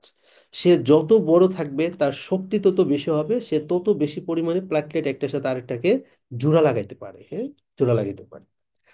তো এই যে অ্যাডাম TS13 এনজাইম বললাম, এটার কাজ হচ্ছে এই বন উইলিব্রান যে ফ্যাক্টর আছে এটাকে ভেঙে ভেঙে ছোট করা, হ্যাঁ, ছুটু করলে তার শক্তি হচ্ছে কমে যাবে। তাহলে ছুটু যখন হবে, তার শক্তি যখন কমবে, তাহলে সে বেশি পরিমাণে প্লাটলেটকে একসাথে জোড়া লাগাইতে পারবে না। তার মানে আমাদের প্লাটলেটগুলো একত্রিত হবে না, তাহলে সহজে থ্রম্বাস ফর্মেশনও হবে না। ঠিক আছে, এটা হচ্ছে বডির নর্মাল হোমিওস্টেসিস প্রক্রিয়া। তা আমি কারো বডি যদি অ্যাডামটিয়াস 13 থাকে, সে যে কাজটা করে, এই বর্ন উইলিব্রান যে মাল্টিমেরিক প্রোটিন, এটাকে ভেঙে ভেঙে ভেঙে ভেঙে ছোট করবে। যখন ছোট করবে, তখন তার শক্তি কমে যাবে। তাহলে বর্ন উইলিব্রান ফ্যাক্টরের মেইন কাজ হচ্ছে ফ্যাক্টর 8 কে ক্যারি করা, আরেকটা হচ্ছে একটা প্ল্যাটলেটকে আরেকটা প্ল্যাটলেটের সাথে আপনার লাগানো, জোড়া লাগানো। ঠিক আছে, তাহলে যখন এটা ভেঙে যাবে, তাহলে শক্তি কমে যাবে, তাহলে সে কম পরিমাণে প্ল্যাটলেটকে একটার সাথে আরেকটা লাগাবে। তো সেটা তো লাগাইতে পারবে না। ইউজুয়ালি কেটে গেলে সেই জায়গাতে অ্যাজ এ হোমোস্টেসিসের জন্য যতটুকু দরকার সেইভাবে সে লাগাবে, কিন্তু প্যাথোলজিক্যাল ফর্মেশন নিয়ে যাবে না আর কি। হ্যাঁ, এটা নর্মাল। কারো বডিতে যদি আপনার অ্যাডাম TS 13 না থাকে, তাহলে বর্ন এলিমেন্ট ফ্যাক্টরটা ভেঙে ভেঙে ছোট হবে না। তার মানে একটা বড় একটা মাল্টিমেরিক প্রোটিন। তাহলে বড় যেহেতু, তার শক্তি বেশি। তাহলে শক্তি বেশি যেহেতু, তাহলে একটা প্ল্যাটলেটকে আরেকটা প্ল্যাটলেটের সাথে লাগাবে, তাহলে থ্রম্বাস ফর্ম হবে। তো এই থ্রম্বাস গুলাই আমাদের স্পেশালি দেখা যাবে এই ছোট ছোট যে ব্লাড ভেসেল গুলো থাকে, এই ব্লাড ভেসেলে গিয়ে জমবে থ্রম্বাস গুলো, একটা প্ল্যাটলেটকে আরেকটার সাথে লাগাইলাম। এইখান দিয়ে যখন আরবিসি পাস করবে, তখন হচ্ছে আরবিসি গুলা ভেঙে যাবে, আরবিসি গুলা ভেঙে যাবে, তাহলে এইখানে হচ্ছে মাইক্রো এনজিওপ্যাথিক হেমোলাইটিক অ্যানিমিয়ার ফিচার ডেভেলপ করে। এই থ্রম্বাসগুলো আমাদের কিডনিতে যাবে, কিডনিতে গেলে গ্লোমেরুলার বেসমেন্ট মেমব্রেনে যাবে, গেলে ওইখানে রেনাল ফাংশনটা অল্টার করবে, তার মানে একুট রেনাল ফেলিওর ফিচার আসবে। এই থ্রম্বাসগুলো আমার ব্রেনে যাবে, ছোট ছোট ভেসেলকে বন্ধ করবে, পেশেন্ট কনফিউজ থাকবে। পেশেন্টের যদি একটু বড় ভেসেলকে ইনভলভ করে ফেলতে পারে, তাহলে স্ট্রোকের মতো ফিচার নিয়ে আসবে। পেশেন্টের হেডেক থাকতে পারে। ঠিক আছে, সো এই ধরনের ফিচার নিয়ে আসে হচ্ছে আমাদের থ্রম্বোটিক থ্রম্বোসাইটোপেনিক পারপুরার পেশেন্টগুলো। সো এই পয়েন্টগুলো আমার এখানে মেইনলি সুপার ইম্পর্টেন্ট। তাহলে আমার থ্রম্বোটিক থ্রম্বোসাইটোপেনিক পারপুরার ক্ষেত্রে ডেফিসিয়েন্সি থাকবে অ্যাডামটিয়াস 13। তাহলে আমার ট্রিটমেন্ট কি করব? ট্রিটমেন্ট হচ্ছে নর্মাল একটা পেশেন্টের, আমি যদি প্লাজমা নিই, তাহলে প্লাজমার মধ্যে থাকবে অ্যাডামটিয়াস 13। সো এই অ্যাডামটিয়াস 13টাকে আমি যদি পেশেন্টের বডিতে দিয়ে দিতে পারি, তাহলে পেশেন্টটা ভালো হয়ে যাবে, রেসপন্স ভালো থাকবে। তাহলে আমার প্লাজমা এক্সচেঞ্জ হচ্ছে থ্রম্বোটিক থ্রম্বোসাইটোপেনিক পারপুরা পেশেন্টের মেইন ম্যানেজমেন্ট, প্লাজমা এক্সচেঞ্জ, অর্থাৎ ভালো মানুষের প্লাজমা রোগীকে দিব, তাহলে অ্যাডামটিয়াস 13 পাবে। আর অ্যাডামটিয়াস 13 গেলে হচ্ছে বডি লিভার ফ্যাক্টরকে ভেঙে দিবে, যার ফলে হচ্ছে আমাদের থ্রম্বাস ট্রম্বাস থেকে বাকি সিকুয়েলি গুলো হবে না। সো এটাই হচ্ছে দুইটার মধ্যে বেসিক ডিফারেন্স এবং তার প্যাথোফিজিওলজিক্যাল পয়েন্টগুলো। হ্যাঁ, তাহলে এটা অ্যাডাল্ট পেশেন্টে সাধারণত হয়ে থাকে আর কি, থ্রম্বোটিক থ্রম্বোসাইটোপেনিক পারপুরা পয়েন্টটা। ওকে।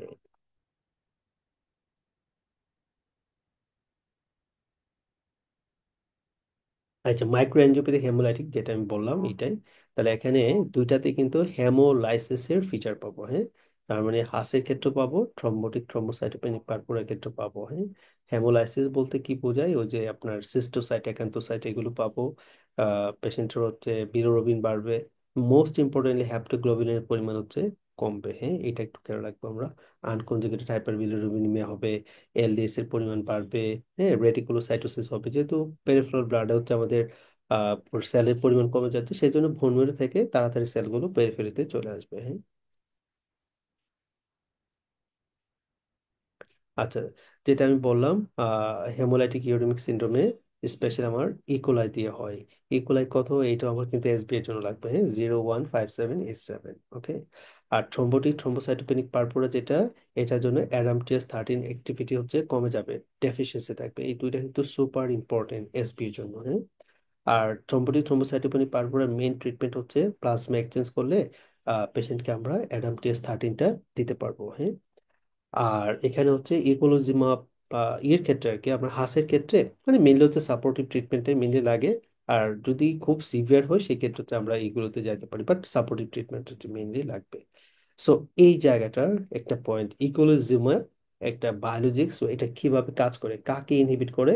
সো কমপ্লিমেন্ট 5কে ইনহিবিট করে। হ্যাঁ, এটা জাস্ট হচ্ছে আমরা এজ এ ফার্মাকোলজির জন্য জানবো। হ্যাঁ, ফার্মাকোলজির জন্য।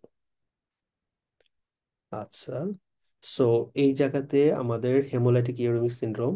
আচ্ছা, এখানে দেখেন আমি কিছু পয়েন্ট লিখছিলাম, লাইক টু দি পেশেন্টের, আর দুইটা পয়েন্ট ছিল, এটা মুছে গেছে যদিও। অর্থাৎ ওই যে রেনাল ইম্পায়ারমেন্ট, তারপরে থ্রম্বোসাইটোপেনিয়া, তার সাথে এনিমিয়া, এখানে 1 2 3 এই 3টা পয়েন্ট ছিল। তার সাথে যদি নিউরোলজিক্যাল ফিচার ফিভার থাকে তাহলে ডায়াগনোসিস থ্রম্বোটিক থ্রম্বোসাইটোপেনি পারপুরা, ট্রিটমেন্ট হচ্ছে প্লাজমা এক্সচেঞ্জ। আর হেমোলাইটিক ইউরেমিক সিনড্রোম সাধারণত রেনাল ইনভলভমেন্টটা বেশি থাকে, বাচ্চাদের বেশি হয়। ওই যে ইকোলাই, এটা এটা হচ্ছে মেইন ইম্পর্টেন্ট এখানে একটা মাই অর্গানিজম, যেটা ইকোলাই 0157, এই 7টা মেইনলি এফেক্ট করে আর কি। ওকে। আর এইখানে আমাদের ডিআইসি রিলেটেড একটা পয়েন্ট ছিল। ডিআইসি তো অনেক কারণই হতে পারে আর কি। সো এটা আমরা যদিও আলোচনা করবো মেইনলি ইয়েতে আপনার হেমাটোলজি পোর্শনে। সো মেইনলি হচ্ছে ফিব্রিনোজেনের পরিমাণ কমবে, ফিব্রিন ডিগ্রেডেশনের পরিমাণ হচ্ছে বাড়বে, এপিডিটি পিটি এগুলো হচ্ছে বাড়বে। হ্যাঁ, মানে কোয়াগুলেশন কনজাম্পশন যেটা আর কি, সেটা হচ্ছে এখানে ঘটে থাকে আর কি। আচ্ছা, এখানে একটা পয়েন্ট ছিল সিস্টেমিক স্ক্লেরোসিস, এটা আমরা রিমাটোলজিতে মেনলি পড়বো। সো সিস্টেমিক স্ক্লেরোসিস পেশেন্টের রেনাল ইনভলভমেন্ট হয়, এবং রেনাল ইনভলভমেন্ট হলে পেশেন্টের হঠাৎ করে রেনাল ফাংশনটা খারাপ হয়ে যেতে পারে। মানে একটা সিস্টেমিক স্ক্লেরোসিসের পেশেন্ট, তার হঠাৎ করে ক্রিয়েটিনিন বেড়ে গেল, হঠাৎ করে আপনি দেখলেন যে এনিমিয়া ডেভেলপ করলো। হ্যাঁ, এটাকে বলা হয় স্ক্লেরোডার্মা রেনাল ক্রাইসিস।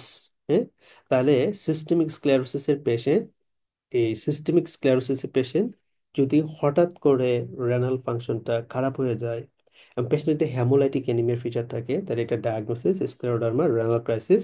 অবশ্যই পেশেন্টের হাইপারটেনশন থাকে। হ্যাঁ, সিস্টেমিক স্ক্লেরোসিস যে সকল পেশেন্টের হাইপারটেনশন থাকে তাদেরই স্ক্লেরোডার্মা রেনাল ক্রাইসিসটা হয়।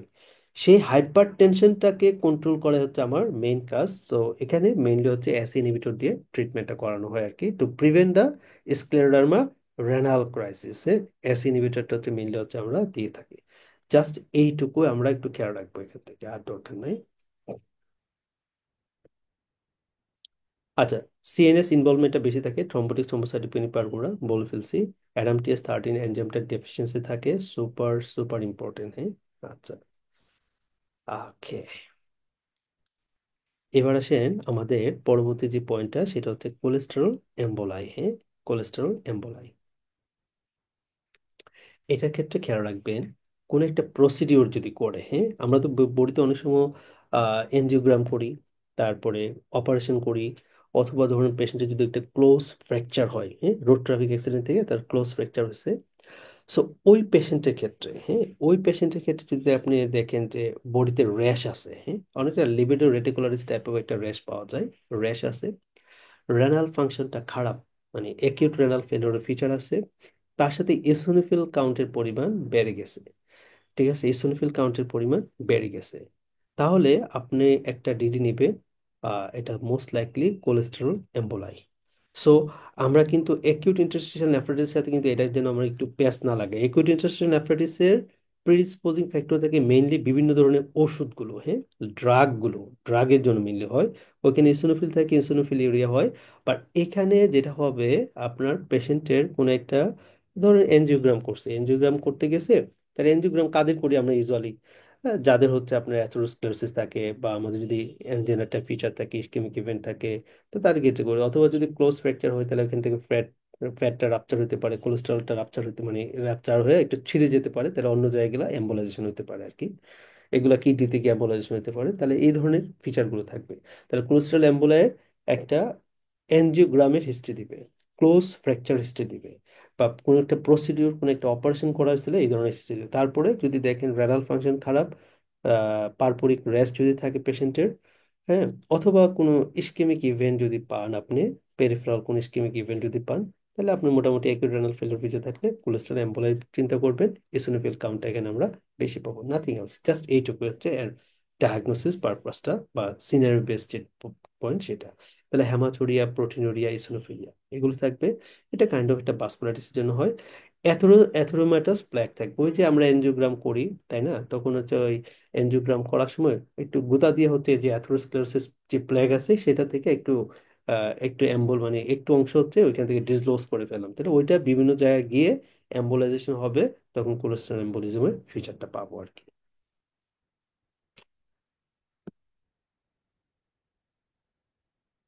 আচ্ছা, ট্রিটমেন্ট লাগবে না মাল্টিপল মায়োলোমা, আমরা মেইনলি হচ্ছে ইয়েতে পড়বো, হেমো হেমাটোলজিতে পড়বো আর কি। সার্কোডোসিসও না, এটা মেনলি রিমাটোলজিতে পড়া হবে। আচ্ছা, এখানে আমাদের বিভিন্ন কিছু রেনাল ম্যানিফেস্টেশন তো মাল্টিপল মায়োলোমা। সো মাল্টিপল মায়োলোমাতে আমরা জানি যে মেনলি হচ্ছে বিভিন্ন ধরনের চেইন থাকতে পারে, তাই না? লাইট চেইন ডিপোজিশন হতে পারে, হ্যাঁ। সো এটা একটা পয়েন্ট। সো এখানে লাইট চেইন ডিপোজিশন পাবো, এটা সাধারণত আসতে পারে আর কি। ফ্যানকোনি সিনড্রোম যেটা আমি বললাম, আমাদের প্রক্সিমাল কনভলিউটেড টিউবুলে কি থাকবে, মানে মিউটেট হবে, ওই জায়গাটা একদম মিউটেট থাকে। সো অ্যামাইনো অ্যাসিড বের হয়ে যায় বডি থেকে, ফসফেট বের হয়ে যায়, গ্লুকোজ বের হয়ে যায়। আর ফ্যানকুনি সিনড্রোমটা টাইপ 2 রেনাল টিউবুলার অ্যাসিডোসিসের সাথে মানে রিলেটেড থাকে। আর ফ্যানকুনি অ্যানিমিয়াটা হচ্ছে ওই যে বোন মেরু স্টেম সেলে যদি প্রবলেম থাকে সেটা। আচ্ছা, এএল অ্যামাইলোডোসিস মানে হচ্ছে ইনফ্লামেটরি যত কন্ডিশন থাকে বডিতে, লাইক পেশেন্টটা হচ্ছে রিমাটয়েড আর্টারিসের পেশেন্ট, পেশেন্টটা হচ্ছে আপনার ধরেন যদি শোকরের সিনড্রোম হতে পারে, অ্যাসিলির পেশেন্ট হতে পারে, অথবা পেশেন্টটা ব্রঙ্কিটিসের পেশেন্ট হতে পারে, অথবা একিউট ব্রঙ্কোপালমোনারি অ্যাসপারজিলোসিস পেশেন্ট হতে পারে। বডিতে কোন একটা ক্রনিক ইনফ্লামেটরি কন্ডিশন যেটা হচ্ছে 15-10 বছর ধরে তার মধ্যে আছে, ওই কন্ডিশনে আপনার এ এল টাইপ অ্যামাইলোডোসিসটা হয়ে থাকে, হ্যাঁ। এই এ এল টাইপ অ্যামাইলোডোসিসটা ইনফ্লামেটরি কন্ডিশনে হয়। সো এইগুলো হচ্ছে আমাদের কিডনিতে গিয়ে গ্লুমেরুলার বেসমেন্ট মেমব্রেনে যাবে, সেখানে গ্লুমেরুলার বেসমেন্ট মেমব্রেনের ফাংশনটাকে অল্টার করবে, এবং হিউজ পরিমাণে প্রোটিন বের হয়ে যাবে। পেশেন্টটা নেফ্রোটিক সিনড্রোমে প্রেজেন্টেশন নিয়ে আমাদের কাছে প্রেজেন্ট করবে, হ্যাঁ। সো এই কথাটা হচ্ছে এখানে বলা হয়েছে যে প্রোটিনুরিয়া অথবা নেফ্রোটিক সিনড্রোম নিয়ে এ এল টাইপ অ্যামাইলোডোসিস পেশেন্টগুলো আমাদের কাছে প্রেজেন্ট করতে পারে। নট অনলি দ্যাট, যে এ এল টাইপ, এল এল টাইপ যেটা আছে এটাও কিন্তু আমাদের করে থাকে, হ্যাঁ। লাইট চেন যেটা আছে, লাইট চেনের ক্ষেত্রে mainly non inflammatory cause, so multiple myeloma, তারপরে হচ্ছে ওয়ালডেনাস মাইক্রোগ্লোবিনেমিয়া, মনোক্লোনাল গ্যামেটোপ্যাথি আনডিটারমাইন্ড সিগনিফিকেন্স, এগুলো হচ্ছে লাইট চেন মেডিয়েটেড অ্যামাইলোডোসিস করে, হ্যাঁ। তাহলে এরাও হচ্ছে আমরা গ্লোমেরুলার বেসমেন্ট মেমব্রেনটাকে নষ্ট করে ফেলে, ফলে প্রচুর পরিমাণে প্রোটিন বের হয়ে যায়। তখন নেফ্রোটিক সিন্ড্রোমের মতো ফিচার আমাদের কাছে ডেভেলপ করে আর কি, নিয়ে আসে পেশেন্টগুলো। আচ্ছা, hypercalcaemia, so multiple myeloma তে আমরা হাইপার ক্যালসিমিয়া পাই। সো হাইপার ক্যালসিমিয়ার feature thirsty, polyuria, bony pain, abdominal pain, হ্যাঁ, হেডেক টেডেক থাকবে, মোড ডিস্টারবেন্স থাকবে, ল মোড থাকবে, এগুলো ফিচার আর কি। আচ্ছা, সো এটা হচ্ছে আমাদের একটা পোর্শন গেল।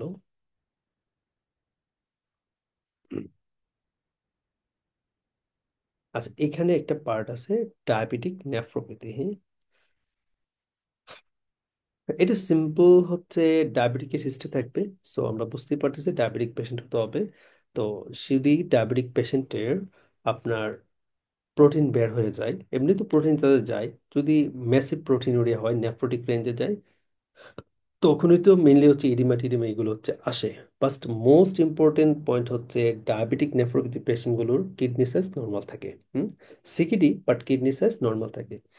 আর রেনাল বায়োপসি যদি করি ডায়াবেটিক নেফ্রোপ্যাথি পেশেন্টের, তাহলে কি ক্লিমেল স্টিল উইলসন নডিউল পাবো, হ্যাঁ। কিমেল স্টিল উইলসন নডিউল পাবো, কিমেল স্টিল উইলসন নডিউল পাবো, এই কথাটাই আপনার লাগবে।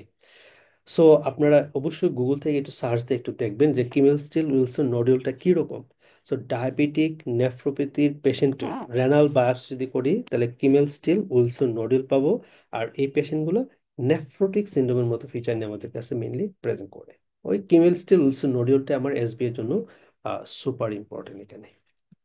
আচ্ছা, এই অংশটুকু আমার শেষ হইলো, মানে হচ্ছে পিডিএফ এটার পার্টটা আপনাদের আমি পিডিএফটা দিয়ে দিব, হ্যাঁ।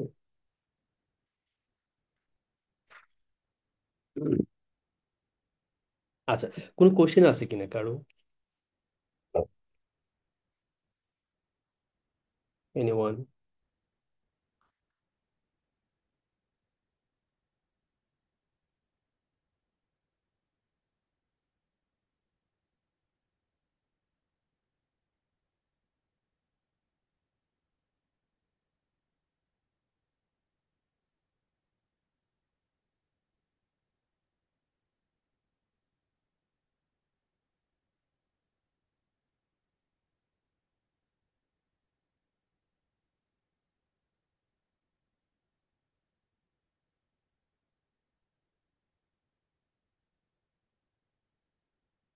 আচ্ছা, এখানে systemic vasculitis, actually vasculitis related যে বিষয়টা আমি কিন্তু আলোচনা করছি, যেমন আমাদের মাইক্রোস্কোপিক পলিঅ্যাঞ্জাইটিস, তারপরে যে গুড পাস্চুর সিনড্রোম, এগুলো কিন্তু ভাস্কুলাইটিস ডিসঅর্ডার। হ্যাঁ, আনকা অ্যাসোসিয়েটেড ভাস্কুলাইটিস যেটা আমি বলছিলাম, আমাদের দেখেন এখানে আছে দুইটা, টু সাব টাইপ।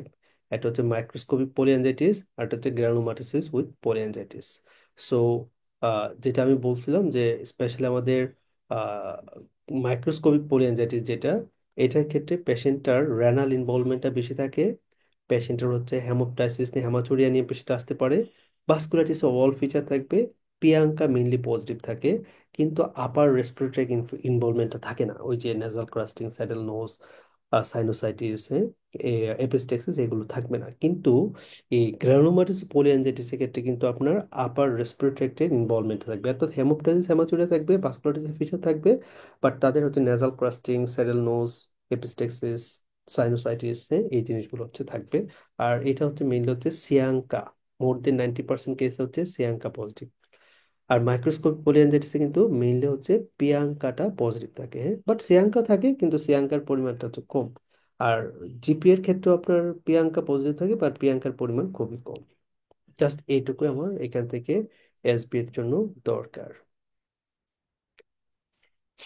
আচ্ছা, সিস্টেমিক স্ক্লেরোসিস, যেটা আমি স্ক্লেরোডার্মা রেনাল ক্রাইসিস শব্দটা নিয়ে আসছিলাম। সো স্ক্লেরো অর্থাৎ কোন একটা সিস্টেমিক স্ক্লেরোসিসের পেশেন্ট যদি থাকে, সেই পেশেন্ট যদি হাইপারটেনশন থাকে, আর একিউট রেনাল ফেলিওর ফিচার, তার সাথে হেমোলাইটিক অ্যানিমিয়ার ফিচার থাকে, সেটাকে বলা হয়ে থাকে স্ক্লেরোডার্মা রেনাল ক্রাইসিস। সো কোন একটা সিস্টেমিক স্ক্লেরোসিসের পেশেন্ট, তার হাইপার টেনশনটাকে কন্ট্রোল করা হচ্ছে আমার প্রথম কাজ। হ্যাঁ, হাইপার টেনশন কন্ট্রোল করা। এবং হাইপারটেনশন কন্ট্রোল করবো, কোন ড্রাগ দিব, এই ড্রাগটা এক্স্যাক্টলি লাগবে এখানে। হ্যাঁ, কিছু কিছু ট্রিটমেন্ট আসলে একদম ইনিশিয়াল পর্যায়ে আমাকে জানতে হবে, তার মানে এস ইনহিবিটরটা হচ্ছে এখানে ড্রাগ অফ চয়েসে স্ক্লেরোডার্মা রেনাল ক্রাইসিস প্রিভেন্ট করতে হলে। ওকে, সো লুপাস এসিলি, হ্যাঁ, অ্যাসিলির ক্ষেত্রে আমরা যেটা বলি, যেমন লুপাস নেফ্রাইটিস, অর্থাৎ একটা অ্যাসিলির পেশেন্ট, রেনাল যদি ইনভলভমেন্ট থাকে, অর্থাৎ ক্রিয়েটিনিন লেভেল যদি বেড়ে যায়, সেটাই তো লুপাস নেফ্রাইটিস। রেনাল ইনভলভমেন্ট থাকলে লুপাস নেফ্রাইটিস। সো একটা অ্যাসিলির পেশেন্ট রেনাল ইনভলভমেন্টের মাধ্যমে সে মেমব্রেনাস গ্লুমেরুনেফ্রাইটিস করতে পারে, তাই না? সেভাবে প্রেজেন্ট করতে পারে, অথবা ডিফারেন্ট ধরনের তার সাবটাইপ আছে। তো সাবটাইপ গুলোর মধ্যে যেটা হচ্ছে গিয়া মোস্ট কমন, যেটা আর কি মোস্ট কমন হচ্ছে টাইপ পলিফারেটিভ, যেটাকে type 5, proliferative glomerulonephritis. Proliferative membranous proliferative glomerulonephritis, এটা হচ্ছে most common renal presentation in case of lupus SLE patient, হ্যাঁ, লুপাস নেফ্রাইটিস। সো এসএলই পেশেন্টগুলো সাধারণত আমাদের কাছে হেমাচুরিয়া, হাইপারটেনশন, আর ভেরিয়েবল রেনাল ইনভলভমেন্ট, মানে হচ্ছে আপনার একেআই অথবা সিকিটির মতো ফিচার নিয়ে আমাদের কাছে প্রেজেন্ট করতে পারে। তবে মোস্ট ইম্পর্টেন্ট কথা হচ্ছে, একটা লুপাস নেফ্রাইটিস পেশেন্টে যদি আমি রেনাল বায়োপসি করি, এখানে full house of complement and immunoglobulin পাবো। এটাই হচ্ছে মেইন কথা। অর্থাৎ এখানে আমি immunoglobin IgG, IgA, IgM, IgE সব পাবো। কমপ্লিমেন্ট C3, C4, T4 সব পাবো। অর্থাৎ যদি full house of complement or immunoglobin কথাটা আপনি পান বা থাকে, তখন সেটা আপনার ডায়াগনোস করতে হবে, এটা হচ্ছে লুপাস নেফ্রাইটিস। আর কোনো একটা পেশেন্টের, অ্যাসিলি পেশেন্টের যদি আপনার রেনাল ইনভলভমেন্ট করে, তাহলে লুপাস নেফ্রাইটিস রিলেটেড করে যার ট্রিটমেন্টে মাইকোফেনোলেট মফেটিলটা হচ্ছে ড্রাগ অফ চয়েস। জাস্ট এইটুকু, আর কিছু না। তাহলে full house of immunoglobulin on the renal বায়োপসিতে পাবো, এটা হচ্ছে মেইন মেসেজ এখান থেকে। হ্যাঁ, অ্যাকিউট কিডনি ইনজুরি খুব একটা ইম্পর্টেন্ট, এখানে ওরকম করে আসবে না কোশ্চেনগুলো। বিভিন্ন কজ থাকতে পারে তিনটা, একটা হচ্ছে প্রি রেনাল হতে পারে, রেনাল কজ হতে পারে, পোস্ট রেনাল কারণে কিডনি নষ্ট হতে পারে। হ্যাঁ, বিভিন্ন ধরনের অ্যাকিউট কিডনি ইনজুরি ড্রাগস থাকতে পারে, লাইক ডায়াবেটিক্স, এস ইনহিবিটর, এনএসআইটি গুলো। প্রি রেনাল কি কি কজ আছে, পোস্ট রেনাল কি আছে, আর রেনাল কারণ কি আছে, একটু জানতে হবে আর কি। কোভিড-19টাকে নিয়ে আসছে আর কি। হ্যাঁ, ওকে। সো এখানে দুইটা পয়েন্ট সুপার ইম্পর্টেন্ট। এটা হচ্ছে প্রি রেনাল ইউরেমিয়া কি, আর এটা হচ্ছে একিউট টিউবুলার নেক্রোসিস জিনিসটা কি। হ্যাঁ, অর্থাৎ আপনি যখন ওয়ার্ডে কোন একটা পেশেন্টকে, আপনি একিউট কিডনি ইনজুরির পেশেন্ট আর কি, আপনি ডিল করতে যাবেন, আপনার মাথায় দুইটা কন্ডিশন রাখবেন। একটা হতে পারে এটা প্রি রেনাল ইউরেমিয়া, হ্যাঁ, পিরেনাল কজ, পিরেনাল ইউরেমিয়া, আর একটা হতে পারে আপনার অ্যাকিউট টিউবুলার নেক্রোসিস। এই দুইটা পয়েন্টই আপনি প্রথম আগাবেন। তাহলে প্রিরেনাল ইউরেমিয়াটা কখন হবে, কাদের হবে? যাদের মানে রেনালের আগের কোনো কারণের জন্য তার অ্যাকিউট কিডনি ফেলিওরের ফিচার ডেভেলপ করে বা নিয়ে আসে, তাদের ক্ষেত্রে আমি প্রিরেনাল ইউরেমিয়া বলবো। লাইক পেশেন্টের যদি বমিটিং হয়, পেশেন্টের যদি ডায়রিয়া থাকে, পেশেন্ট যদি হ্যামোরেজ হয়, হ্যাঁ, তো হাত কেটে গেছে, কোনো একটা অংশ কেটে গেছে, হ্যামোরেজ হচ্ছে, অথবা পেশেন্টের যদি ধরেন যে হার্ট ফেলিওর পেশেন্ট হয়, লিভার ফেলিওর পেশেন্ট হয়, অর্থাৎ এই পেশেন্টগুলো হচ্ছে প্রিরেনাল কজ। এই প্রিরেনাল কজের জন্য তার যদি একিউট কিডনি ফেলিওরের ফিচার আসে, সেটাকে বলা হয় থাকে প্রিরেনাল ইউরেমিয়া। হ্যাঁ, যেমন volume depletion, vomiting, diarrhoea, burn, haemorrhage, sepsis, cardiac disease, liver disease যদি হয়, তাদের ক্ষেত্রে হতে পারে। আর বিভিন্ন ড্রাগ ট্রাগ আছে, খুবই ইম্পর্টেন্ট এই রিস্ক গুলো। এখন আমি এই রিস্ক গুলো পাইলাম, তবে আমি এটা পাওয়ার পরে আর যেটা করব সেটা হচ্ছে ইউরিনে, ইউরিনে তার সোডিয়াম কত আছে দেখতে হবে। যদি ইউরিনে সোডিয়ামের পরিমাণ 20-র বেশি থাকে, প্রিরেনাল ইউরেমিয়া। যদি ইউরিনের অসমোলারিটিটা কেমন সেটা আমাকে হিসাব করতে হবে। যদি ইউরিনের অসমোলারিটিটা ভালো থাকে, হ্যাঁ, মানে নর্মালের চেয়ে বেশি থাকে, মানে নর্মাল থাকে, তাহলে এটা হচ্ছে প্রিরেনাল ইউরেমিয়া। ঠিক আছে, দেখেন এখানে একটা পয়েন্ট আছে, ইউরিনারি সোডিয়াম <20 মিলিমোল/লিটার। এই একটা পয়েন্টে আপনাকে প্রিরেনাল ইউরেমিয়া বলে দেবে। অর্থাৎ একটা পেশেন্টের অ্যাকিউট কিডনি ফেলিওরের ফিচার, সব ফিচার আছে, তার সাথে যদি আপনি ইউরিনারি সোডিয়াম <20 পান, তাহলে আপনি বলে দিতে পারবেন এটা প্রিরেনাল ইউরেমিয়া। তাহলে আপনার ট্রিটমেন্ট কি, মেইনলি হচ্ছে ভলিউম স্ট্যাটাসটাকে মেনটেন করতে হবে। তবে একে এর পেশেন্টের মেইনলি টার্গেট তো আমাদের ভলিউমটাকে মেনটেন করা। আরেকটা হতে পারে আপনার ফ্র্যাকশনাল সোডিয়াম এক্সক্রিয়েশন, যদি <1% থাকে, তাহলে সেটাও আমার প্রিরেনাল ইউরেমিয়া ইন্ডিকেট করে। বাট পরীক্ষার জন্য এইটাই ইম্পর্টেন্ট। আরেকটা পয়েন্ট হচ্ছে, যদি আপনার আমার কিডনি যেটা আছে তার যে টিউবিউল গুলো আছে, এগুলো কোনো কারণে যদি নষ্ট হয়ে যায়, পচে যায়, সেটা হতে পারে ধরেন কিডনিতে ব্লাড সাপ্লাই কম যেতেছে, অথবা কোনো টক্সিনের জন্য, কোনো ড্রাগের জন্য, বা র্যাবডোমাইলিসিস হয়েছে, বা সাপে কামড় দিছে, এরকম কারণ অনেক কিছুর জন্য আমার হতে পারে। যদি টিউবিউল নষ্ট হয়ে যায়, এটা বলা হয় acute tubular necrosis, ATN. So যখন টিবিউল নষ্ট হয়ে যাবে, তখন আমাদের ইউরিনারি ইউরিন কনসেন্ট্রেটিং অ্যাবিলিটিটা হচ্ছে নষ্ট হয়ে যাবে। তার মানে আমাদের নর্মাল প্লাজমা মানে ইউরিন অসমোলারিটিটা যেটা লোয়ার লেভেল, যেটা সেটা হচ্ছে ধরেন যে 400 ধরতে পারি। তার মানে 400-এর চেয়ে যদি কমে যায় বা 350-র চেয়ে কমে যায় কোনো পেশেন্টের ইউরিনের অসমোলারিটি, তাহলে এটা হচ্ছে আপনার অ্যাকিউট টিউবুলার নেক্রোসিস। অথবা পেশেন্টে যদি ইউরিনে সোডিয়ামের পরিমাণ 40 মিলিমোল/লিটার হচ্ছে বেশি থাকে, সেটা হচ্ছে আমার অ্যাকিউট টিউবুলার নেক্রোসিস। তো এই একটা পয়েন্টে আপনার ডায়াগনোসিসকে ঘুরাই দিবে। তার মানে একটা পেশেন্টের যদি অ্যাকিউট কিডনি ফেলিওর ফিচার থাকে, তার সাথে ইউরিনারি সোডিয়াম যদি 40 মিলিমোল/লিটার বেশি থাকে, আপনার ডায়াগনোসিস অ্যাকিউট টিউবুলার নেক্রোসিস। অথবা ইউরিনের অসমোলারিটি যদি কমে যায়, হ্যাঁ, নর্মালের চেয়ে যদি কমে যায়, সাধারণত 350 বা 400 কম থাকে, তাহলে আপনি বলে দিতে পারেন এটা হচ্ছে অ্যাকিউট টিউবুলার নেক্রোসিস। কেন? আর অ্যাকিউট টিউবুলার নেক্রোসিসে টিউবিউল গুলাই হচ্ছে নেক্রোস্ট হয়ে যায়। ঠিক আছে, টিউবিউল গুলা কি হয়ে যায়, নেক্রোস্ট হয়ে যায়। সো আলটিমেটলি হচ্ছে রেনাল ইউরিন কনসেন্ট্রেটিং যে অ্যাবিলিটি, এটা হচ্ছে কিডনির নষ্ট হয়ে যায়, থাকে না। এই জন্য হচ্ছে আপনার অ্যাকিউট টিউবুলার নেক্রোসিসে আপনার ইউরিনের কনসেন্ট্রেশন, অসমোলারিটি কম থাকে। আর প্রিরেনাল ইউরেমিয়াতে ইউরিন, কিডনি তো আর টিবিউল তো নষ্ট হচ্ছে না, মেনলি তার আগের কোনো ভলিউম লস্ট হচ্ছে জন্য তার হচ্ছে রেনাল ফাংশনটা ইম্পেয়ার্ড হচ্ছে। বাট ইউরিন কনসেন্ট্রেটিং অ্যাবিলিটিটা তার ভালো থাকে, সেই জন্য প্রিরেনাল ইউরেমিয়াতে ইউরিনের অসমোলারিটি ভালো থাকে। বাট অ্যাকিউট টিউবুলার নেক্রোসিসের ক্ষেত্রে ইউরিন অসমোলারিটি কমে যায়। সো এই দুইটা পয়েন্ট হচ্ছে এসবি এর জন্য মারাত্মক ইম্পর্টেন্ট। আচ্ছা, অ্যাকিউট টিউবুলার ইন্টারস্টিশিয়াল নেফ্রাইটিস, এটা আমরা পড়ছিলাম। Acute tubular interstitial nephritis, chronic tubular interstitial nephritis, সেগুলো যে ফিভার টিভার র্যাশ থাকবে, পেনিসিলিন ড্রাগ টাগ বিভিন্ন কিছু নেবে, এনএসআইড নেবে, সেইটা রিলেটেড করে পয়েন্ট। আচ্ছা, এখানে কোলেস্টেরল এম্বোলাই, এটা আমি বলছি, ঠিক আছে, কিভাবে সিনারি বেসড করে কোশ্চেনটা আসবে সেটা। হ্যাঁ, লিপিড রেটিকুলারিস থাকবে কোলেস্টেরল এম্বোলাইতে। আর হচ্ছে এনজিওগ্রাম বা কোনো একটা সার্জারি করছে, রোড ট্রাফিক অ্যাক্সিডেন্ট হয়েছে, হ্যাঁ, এইগুলো একটু হিস্ট্রিতে আমার থাকবে। আচ্ছা, এখানে একটা পয়েন্ট হচ্ছে রেনাল আল্ট্রাসোনোগ্রাম। হ্যাঁ, আচ্ছা, এটা ওই কোলেস্ট্রল এম্বোলাই যদি থাকে আর কি, তাহলে হচ্ছে আমরা রেনাল আল্ট্রাসোনোগ্রামটা করতে পারি, এটাই জন্য নিয়ে আসছিলাম। এই ফিগারটাতে আসি। এখানে দেখেন মেনলি অ্যানাসাইড আমরা ইউজ করলে দেখা যায় ক্রনিক্যালি যদি কেউ নেয় তাহলে আমাদের সিকিউরিটি ডেভেলপ করতে পারে। কেন? নর্মালি প্রোস্টাগ্ল্যান্ডিন থাকে, হ্যাঁ। প্রোস্টাগ্ল্যান্ডিনটা হচ্ছে অ্যাফারেন্ট আর্টেরিয়লগুলোকে আমার ডায়ালেট করে দেয়। সো যখন ডায়ালেট থাকবে তাহলে অ্যাফারেন্ট আর্টেরিয়ল দিয়ে রক্ত হচ্ছে আমাদের আহ, মানে গ্লোমেরুলাসে যাবে। তার মানে গ্লোমেরুলার ফিল্ট্রেশন ভালো থাকবে, কিডনি ভালো থাকবে।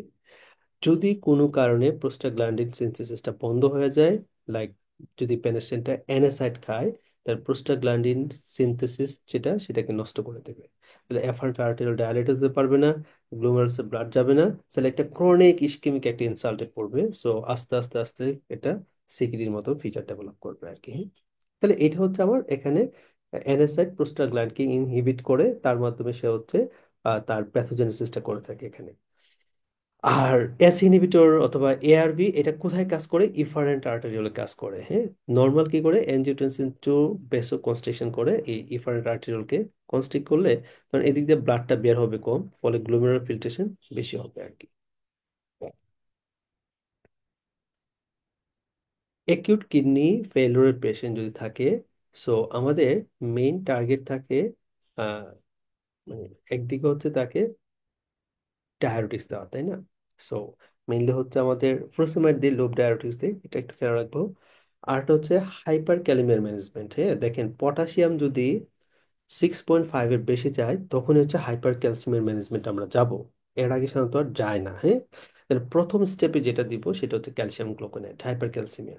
বাট ক্যালসিয়াম গ্লুকোনেট যে কাজটা করে সেটা হচ্ছে কার্ডিয়াক মাসেল কে স্টেবিলাইজ করে, এটা কিন্তু পটাশিয়াম কমাবে না, হ্যাঁ। কার্ডিয়াক মাসেল গুলাকে স্টেবিলাইজ করবে। পরবর্তীতে আমরা হচ্ছে পটাশিয়াম কমানোর জন্য ইনসুলিন, গ্লুকোজ অথবা সালবিটামল অথবা ফুরোসেমাইড, হ্যাঁ, অথবা রাসবেরিক অ্যাসিড, যেটা দিয়ে এগুলো হচ্ছে আমরা দিতে পারি স্যার। বাট মেইন পয়েন্ট এখানে ক্যালসিয়াম গ্লুকোনেট দিয়ে মায়োকার্ডিয়ামটাকে স্টেবিলাইজ করতে হবে, হ্যাঁ, হাইপার ক্যালসিয়ামের ক্ষেত্রে। আচ্ছা, রিকভারি অফ অ্যাকিউট একেআই এটা খুব একটা ইম্পর্টেন্ট। এটা হচ্ছে রিকভারি ফেজে যখন যাবে তখন ইউরিন আউটপুট বেশি থাকে, তাই না? আমরা তো যেহেতু জানি যেটা যে রেনাল ইপিথেলিয়াম, যেটা ইপিথেলিয়াম গুলো হচ্ছে আবার রিজেনারেট করে, হ্যাঁ। যখন রিজেনারেশন হয় তখন তার অ্যাবজর্পশনের অ্যাবিলিটিটা ইনিশিয়ালি থাকে না, আস্তে আস্তে আস্তে আস্তে আবার সপ্তাহখানেকের মধ্যে এটা আসে। তাহলে অ্যাবজর্পশন যেহেতু হবে না ওয়াটার, তাহলে বেশি পরিমাণে ইউরিন হচ্ছে আমাদের বের হয়ে যাবে। এটাই অর্থাৎ একটা একের পেশেন্ট যখন রিকভারি ফেজে যাবে, তো যেটাকে আমরা ডায়াবেটিক ফেজ বলি, তখন সেই অবস্থায় হচ্ছে বেশি পরিমাণে ইউরিন হচ্ছে লস, এমনি একটু রিডিং পড়তে পারে।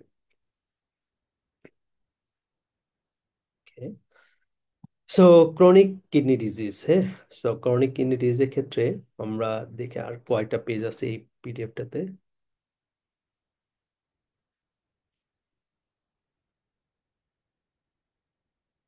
টোটাল পেজ হচ্ছে 31, হ্যাঁ। তাহলে আর আজকে আমরা আর, আহ, বেশি যাব না, একদিনে বেশি লোড দেওয়া দরকার নাই। সিকিউরিটা হচ্ছে আমরা নেক্সট ক্লাসে ইনশাআল্লাহ ধরবো আর কি, হ্যাঁ। আজকে এইটুকুই থাকবো। আমরা নেক্সট ক্লাসে সিকিউরিটা কালকে আর কি সিকিউরিটি থেকে শুরু করব, যেহেতু সিকিউরিটা বাস্ট পয়েন্ট আছে এখানে, তাহলে এখান থেকে হচ্ছে আমরা কালকে শুরু করব সিকিউরিটি থেকে। আচ্ছা, তো আপনাদের এখন পড়ার ধরনটা কি হবে? আমি ক্লাসটা হচ্ছে একটু পরে, অর্থাৎ আমার সেশনটা শুরু হওয়ার সাধারণত 1-2 ঘন্টা পরে আপনারা গ্রুপে ক্লাসটা পেয়ে যাবেন। চাইলে ক্লাসটা শুনতে পারেন, হ্যাঁ, পরবর্তীতে আবার শুনতে পারেন, আবার শুনতে পারেন। আই হোপ দ্যাট যে আমার ক্লাসটা শুনলেও আপনার হয়ে যাবে, হ্যাঁ, বারবার শুনলেও হয়ে যাবে। আপনি জাস্ট হচ্ছে এটাকে কোরিলেট করে ডেভিশনটা শুধু মানে রিভিউর মধ্যে, রিভিশনের মধ্যে রাখেন, হ্যাঁ। So specially past medicine related extra যত পয়েন্ট থাকে সেগুলো কিন্তু আমি নিয়ে আসছি আর কি এখানে ডিসকাশনের মধ্যে। ওকে, কারো কোনো কোয়েশ্চেন আছে?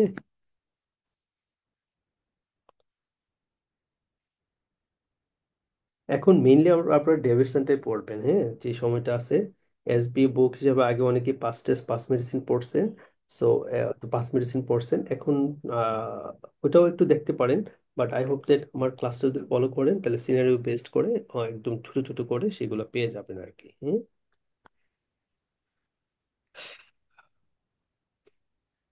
রাইহানা আপু, সুমাইয়া আপু, শুনতে পাচ্ছেন?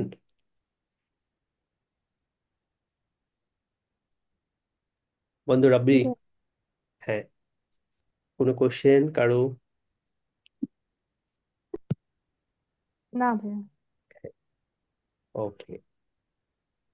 তাহলে আপনারা গ্রুপে আমার একদম প্রথম যে